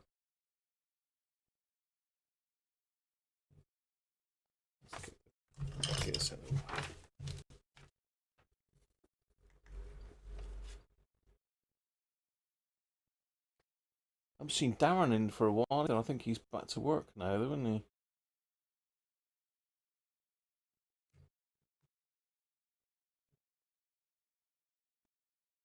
Let's zoom it a little bit more. Okay. So hopefully you can see that. So this is the C47. This is our audio IC. This is the output from the audio IC, pin 1, into the speaker. But this is also coming up into this as well. There's pin 3 of the TDA 1904. Feedback coupling, you say, Stephen, is it? Oh, Aston, that was the previous cap, was it? Oh, it must be, it was Rob then, was it? At 64. No, Stephen, it was at 68 then.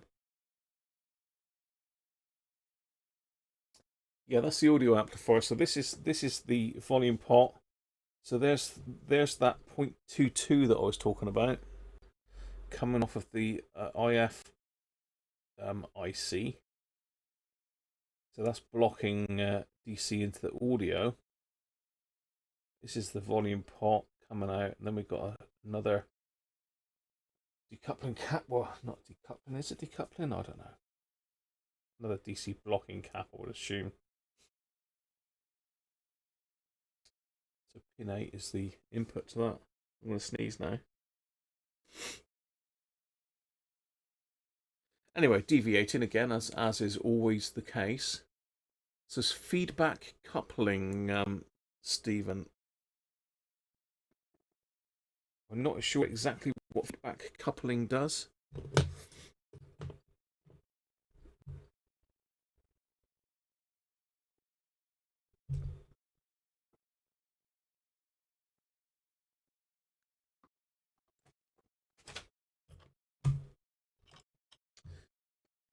But there we are. It was a howler.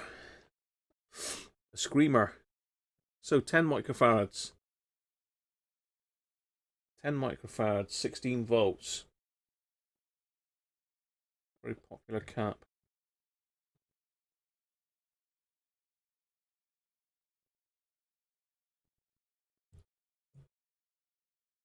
You missed a bit of a howler, Dom. We had a 47 in the audio output stage that had gone very high. Now I think these are in the audio as well. Well, there's a couple of these 10s.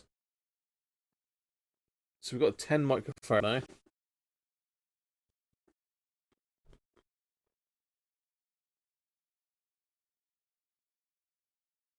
We'll go with the ESR, which is 13.52. Phil Taylor 17. Paul's going for 23. High ESR then. Double 100% tolerance. Ooh. Yeah, Rob, that was the amplifier I was showing you. 38 for Mike. Do miss my darts, actually. Do miss the old darts every Thursday and Friday night. 9 microfarads, 1 ESR. I better have another sip of Guinness. Chris, how you doing, mate?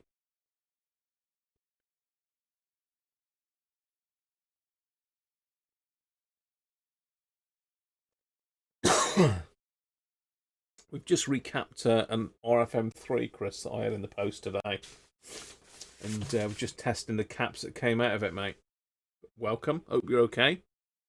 I expect you just finished work, haven't you? I'm still at work, in theory. Because this is a radio that will get sold, I think. I think it will. I never like to part with them, really. I'm as bad as Sean. I don't like to part with them, but I can't keep them all. I bought this in for stock. I didn't realise it had this nice black cloth covering, which is quite rare, though. I have to reseat both of the brights on there. So, are we ready to go?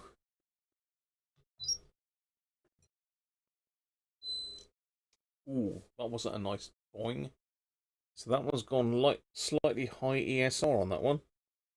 It is just over 10, 10.12.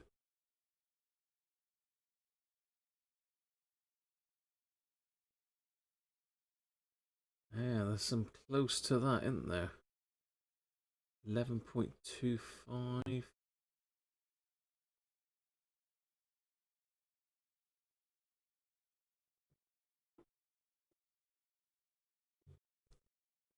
Good stuff, Chris. You've got a tournament dartboard at home signed on the back by Bobby George.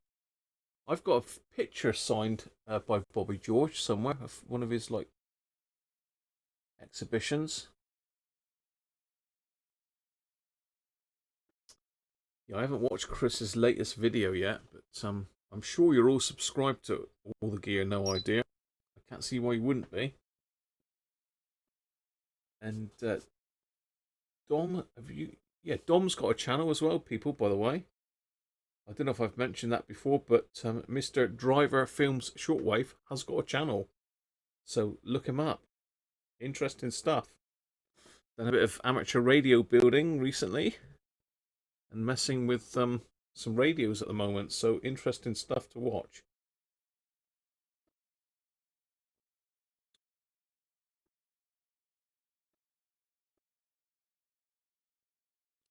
How, Stephen? You played with him on a trophy night and you fished with him in his fishery.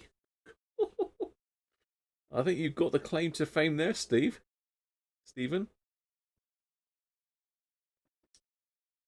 No, we will look at each other's channels on here. Dom, Driver Films Shortwave, and Robert's got himself sorted with another radio, so he's going to be putting up a channel at some stage. Mr. Robert Cross.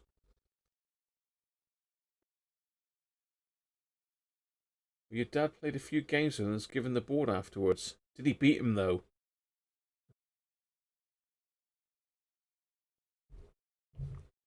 I did play him. I'm sure I played him. Yeah, I did play him. I played well, to be fair, but he did beat me. But again, when they're doing exhibitions, they're showing off, aren't they? They're messing about. Instead of going for the treble 20s, they're like throwing bullseyes, or they're going for double tops, and they do mess about a bit. So a couple of the lads did beat him, but he was pretty good. You once saw Bobby George on TV? Did you, Video Monkey? Really? Wow.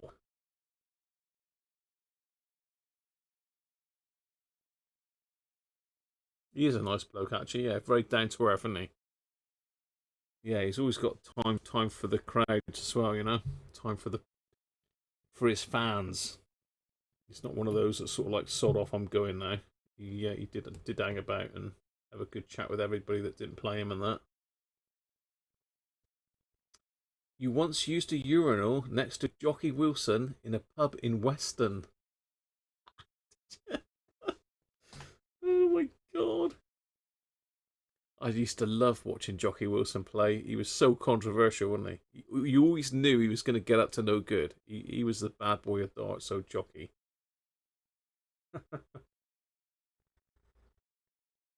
Great stuff. Anyway, we've done that one, haven't we? Or have we? Yeah, we did that one. I'm getting waylaid by darts now, that. And we got another one, haven't we? Or am we? Yes, we got another 10 then. We've got another 10. So that one had a bit high ESR.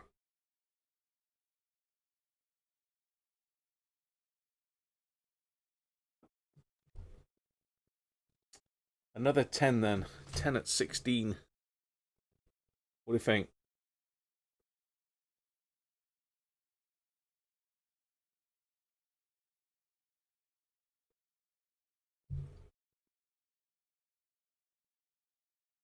I used to be absolutely obsessed with darts when I was younger. I started playing darts from the age of about 14, 15. And I used to just love, I don't know what it was about it, but it's just, I don't know. I wasn't really that good at many sports, but I was always fairly good at darts, so it was practice, to be fair, because I used to stay out of the garage for hours on end practicing. Hell, we've got a few guesses here. 12.3 ESR of 2. 10.5. All the twos. 22. Doug, you gone high. Bill Taylor's gone 13.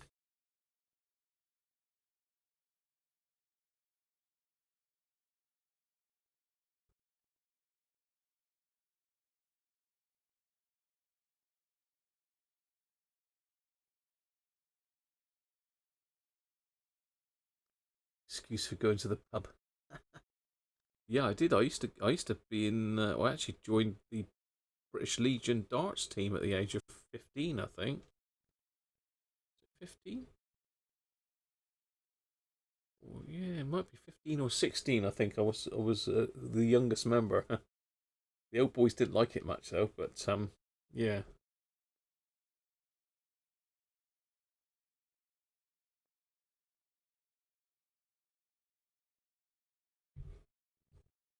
So you met Jockey when you worked at a country club and was doing an exhibition match. I met Cliff Thorburn on snooker playing at the same place. Good stuff, Mike.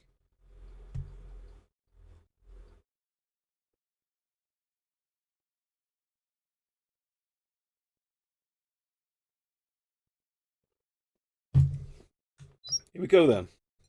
Push the button. Ooh. Another high ESR, but 11.62. Christ, Colin's got 11.8. 11.3. Dom's even closer.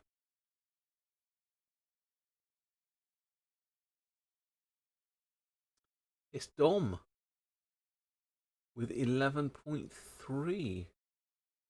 ESR was a bit far out, Dom, but you certainly got the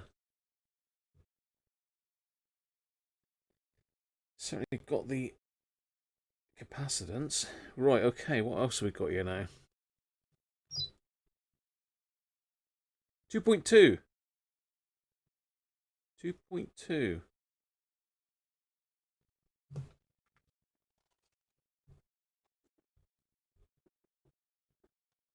2.2. Colin won it, did he? 11.8. No, he didn't. Dom had 11.3. I can't remember what it was. 4 and 1.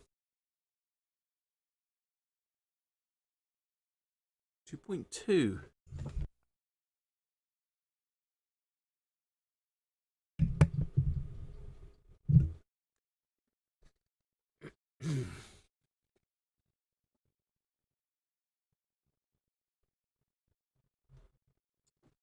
I'm going to go get the dial plate while you're thinking about that one. 2.2. I'm going to stick the knobs in the water.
Right, I'm back. How are we doing? Are we all there? How well you see? How are you? I just got me dial plate back from the bathroom, all nice and clean. I just left that with some foam cleaner on it. It's lifted all the grime off of that. It looks like brand new now. How well you see? Here we go then. Oh, 4.2. Someone said that. Benji!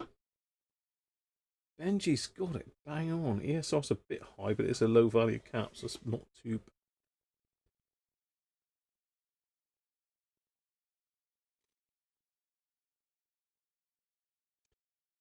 George was close. Phil Taylor 4.1, but Benji's got it absolutely bang on the nail. Bang on Benji. Bang on Benji. Right. 1 at 50 volts.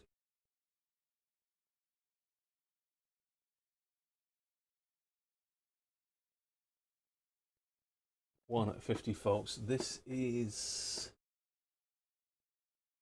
in between the volume pot and the audio IC, this one. Between the... I have to blow it up.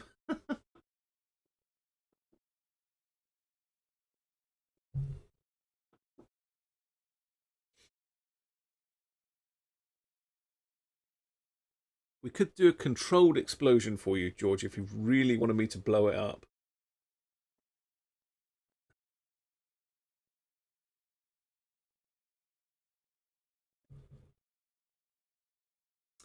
It's nearly double one, Phil, wasn't it? You were nearly double one. 2 and 4.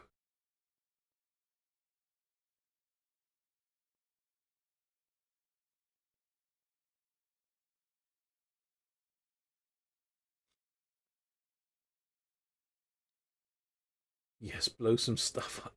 No! Stop, don't encourage him, Dom. I'll have to do a controlled explosion.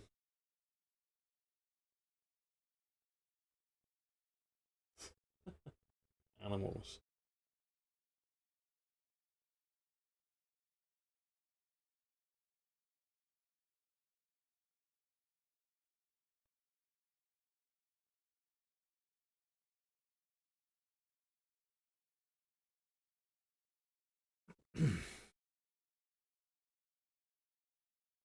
Big Clive does. Yeah, but I'm not Big Clive. I'm Big Graham. Big Graham.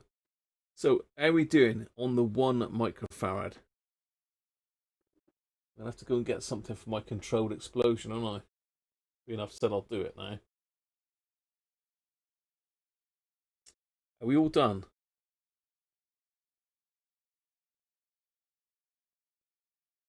We all done? Dropping off a bit now, you're getting bored. Ooh, 1.1. That's pretty good. That's a pretty good cap.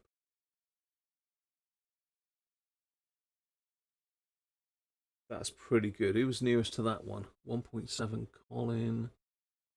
Colin.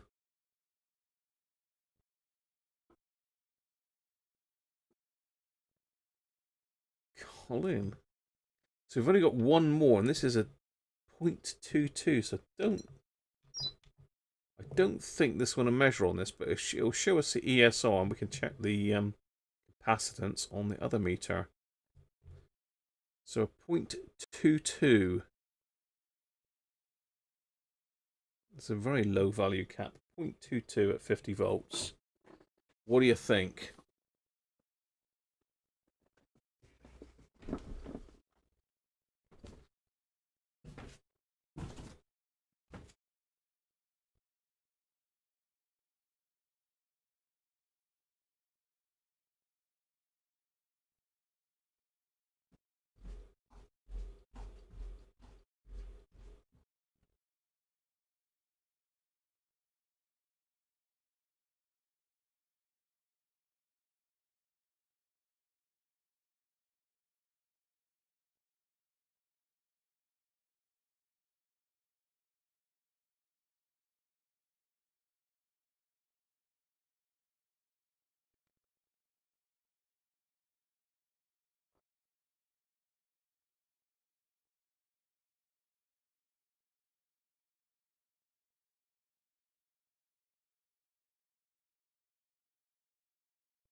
Right, I'm back with my controlled explosion device. 0.25, 0.431, 0.9. Here we go then.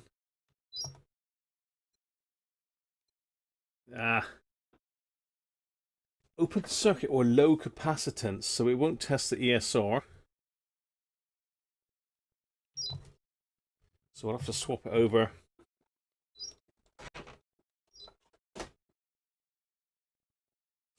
Onto this one.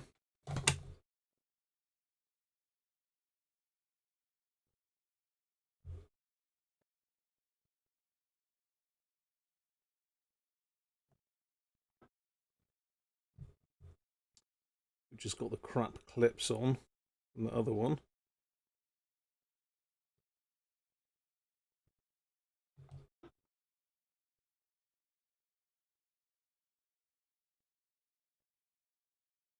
.290.8 NF. Is that 0.29? Is that right? 0.29?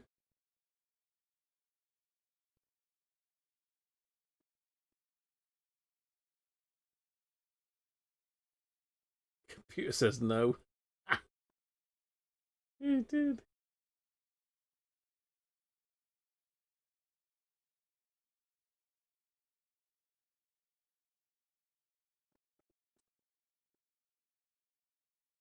.225 George went for. Phil won it, did he? Computer says no. So it's 288 NF according to that.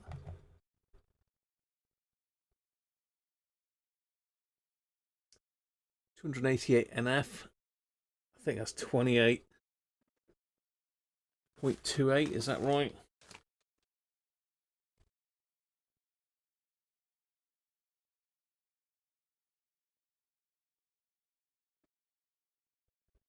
Yeah, 0.28. So it wasn't far off, that one, actually. Wasn't far off. Was not far off at all. So Mike Atlantis was 0.25, so I think that's probably got it. I think it's Mike. It's Mike. Okay.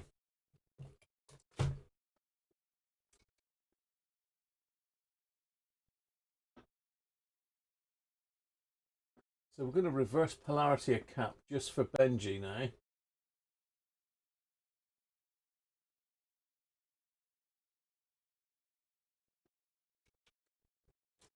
Hopefully it won't take out my power supply.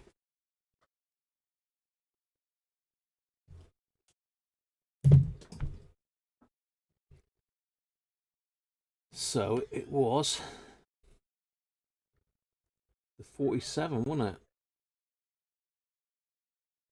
There it is. Benji's cap. Are these going to be too big for it?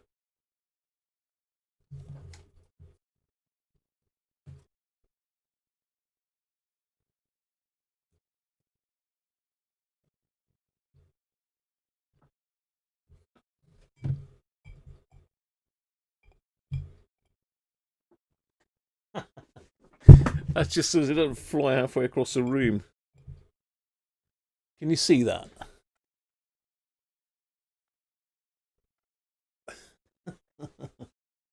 Capacitor destruction time.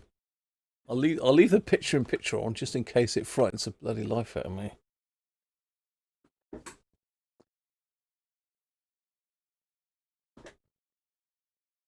It's not going to do anything there because I've actually got it the right way round.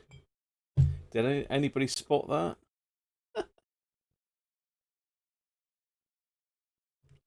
So yeah, that would have been a bit of a fail, that wouldn't it?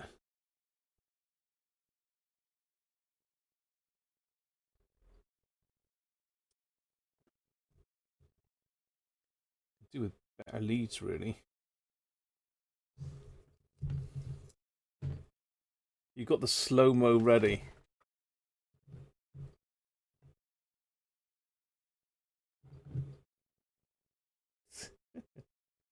just trying to connect it up, George.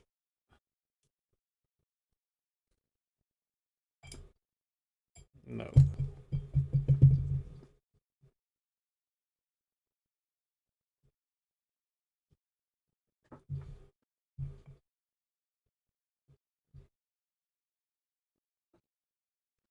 Okay.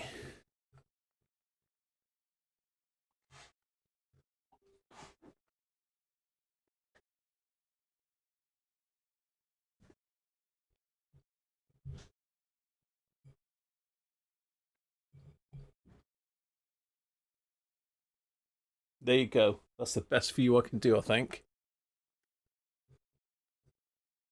Now I want to be over here a bit more.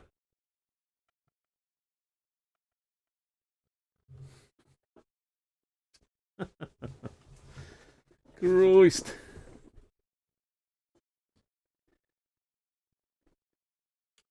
Put 400 volts up it. Let me just let's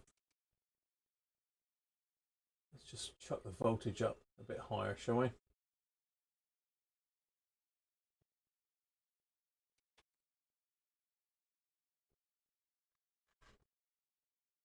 Right. Are you ready? I'm gonna get me safety specs on.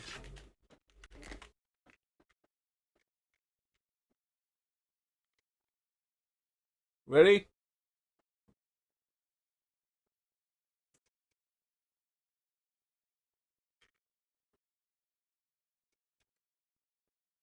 It didn't go. It didn't go.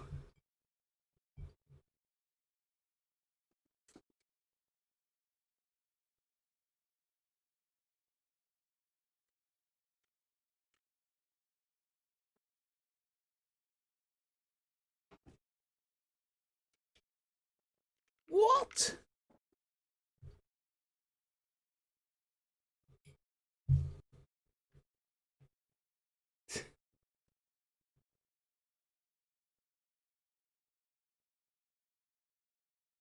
It didn't go. Chuck 25 volts up that the wrong way and it didn't go. What is going on with the cats these days? Probably that knackered that it just don't want to die.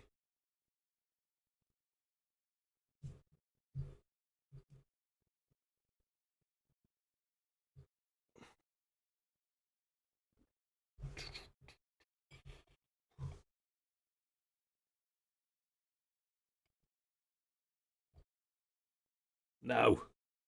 Ah. Sean is the master at this. Where is the master? Connected to the mains. It's got plenty of current. I can chuck 5 amps up the thing.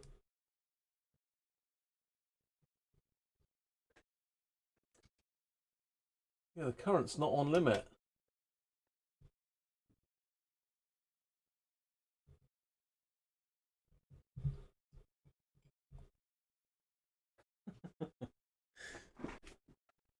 This is Benji's fault for getting it bang on, literally. Here we go then. One hole.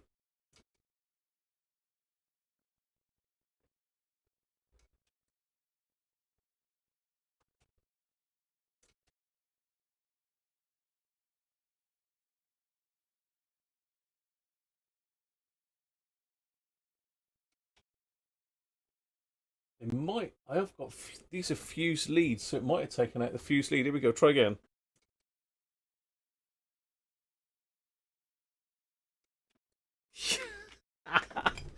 There's something wrong here. There's something not right there, people. Where's my other leads?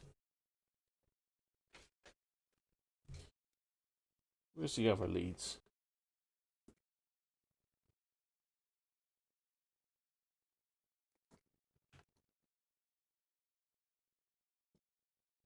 Yeah, might have popped the fuse in my test leads there.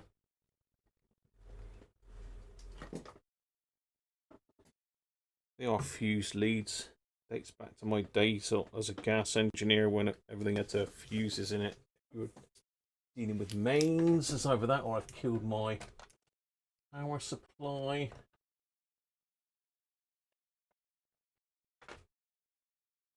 Or it just refuses to blow.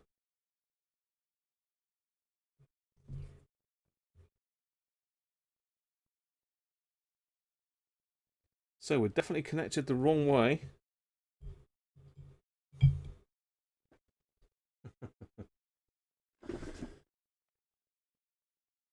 We're definitely doing something. Do not try this at home, people, either.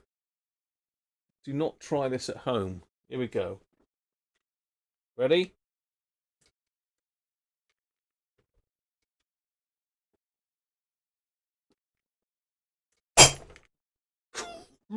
Moist.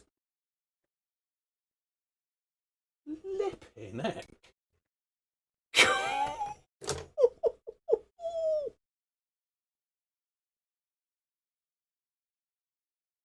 Oh my God. Jesus.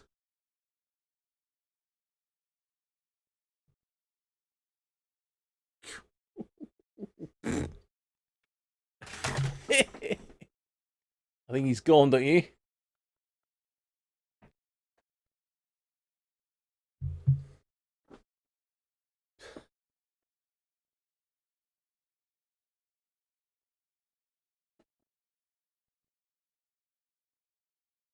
I'll tell you what, I'm glad I put that glass over the top of it. That went with a hell of a bang.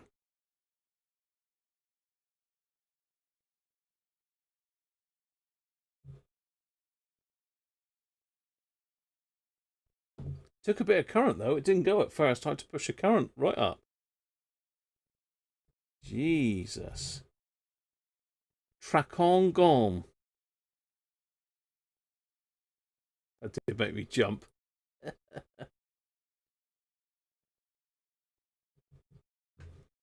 Yes. That was just a one-off, Mike, don't you worry. Just because Benji got it absolutely bang on the button.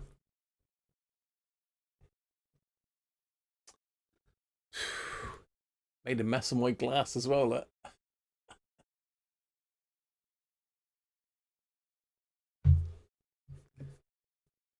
But heat-proof mat, so that's good. No. Absolutely no, Time Tech. No. I'm not doing any more. That's your lot. That is your lot. Right. Well, that's pretty much it from me today, people. A little bit of a bang at the end for you. I've got to go and get me knobs a minute. So, I'm just going to go and get me knobs. Just going to go and get me knobs.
Well,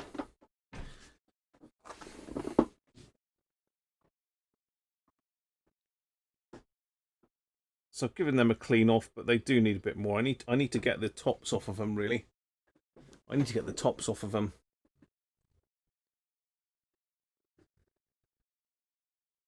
Yeah, dials come up nice. So that radio's pretty much done, to be fair. Apart from, obviously, we've got a damaged capacitor that came off of it now. A bit of burnage on the situation.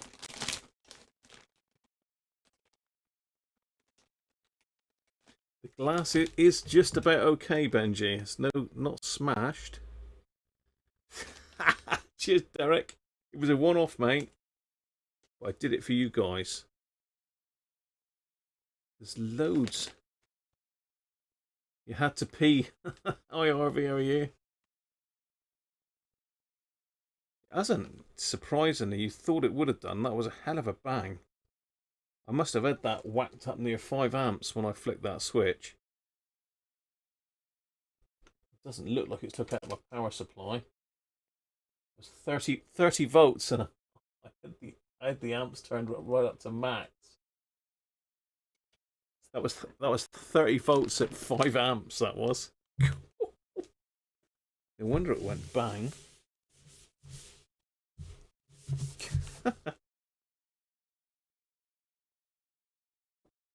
Yeah, just wipe out the glass. It hasn't damaged the glass, people.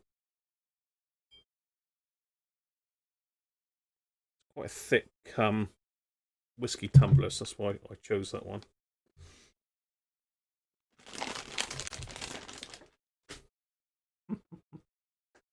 All Benji's fault, that. I blame Benji totally.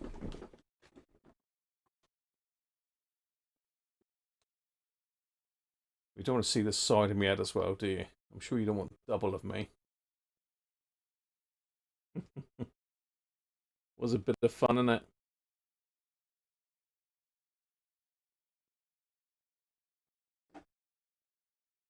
A resistor next. Yeah.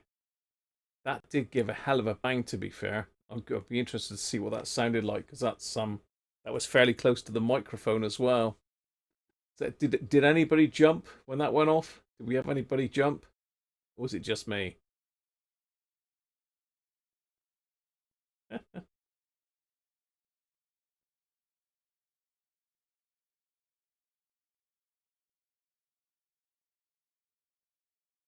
Hi, Theo. Yeah.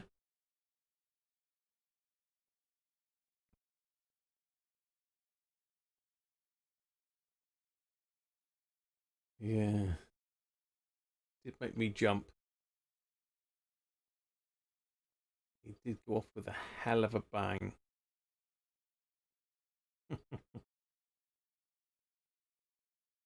Fat Tony. Oh, Fat Tony, you came in just at the wrong time. I'm just going. Just reversed a 47 microfarad cap. Did you see the can stretch, did you? £2 if I tell you what time it was. About 7 minutes ago, Tony.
We should be back.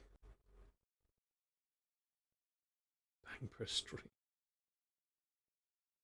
Not doing too many of those.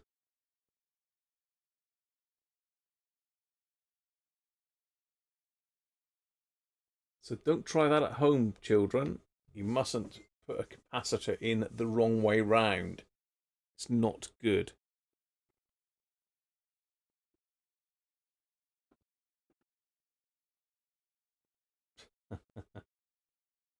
Too late. What happened? Ross Johnson's hogging all the bandwidth. He could be.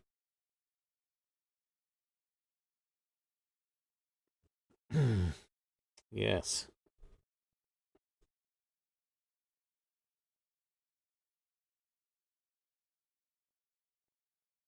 You're going to do it anyway, don't I? Which type of cap makes the best pop? I expect the one that you stick the most voltage through. That did make a hell of a bang, to be honest. That did make a hell of a bang.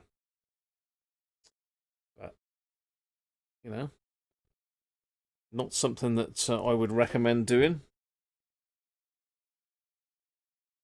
Smoky. Smoky. Smoky in the burnt cap. Nichicon must be the best. What, the best bang for the buck? I think probably a nice...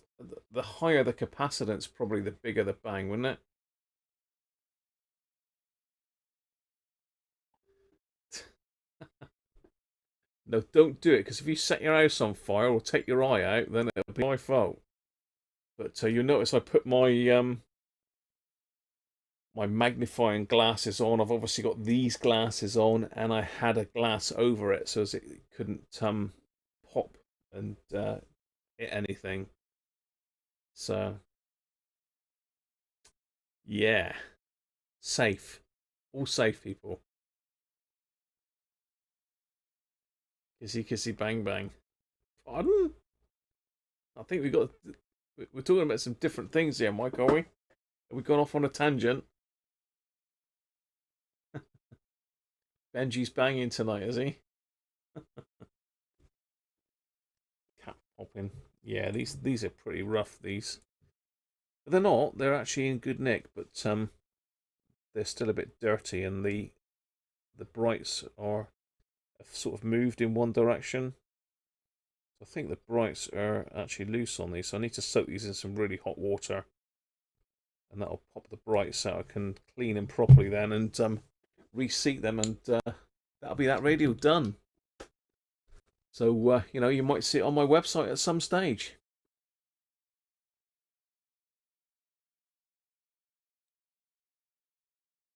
Can't wait for the replay. Don't you dare take it down. I won't, Tony. You can literally see the plastic peeling back and the cap expanding, and then all of a sudden it's just like woof, and just smoke. Mental. Well, people, I'm going. It's time for tea, and I've got quite a nice hacker for you on Sunday. Just a bit of a spoiler. So look out for that on Sunday. Very, well, what I would call a very rare hacker. I've never ever seen one in the flesh. So there you go. And I've seen most hackers here, to be fair.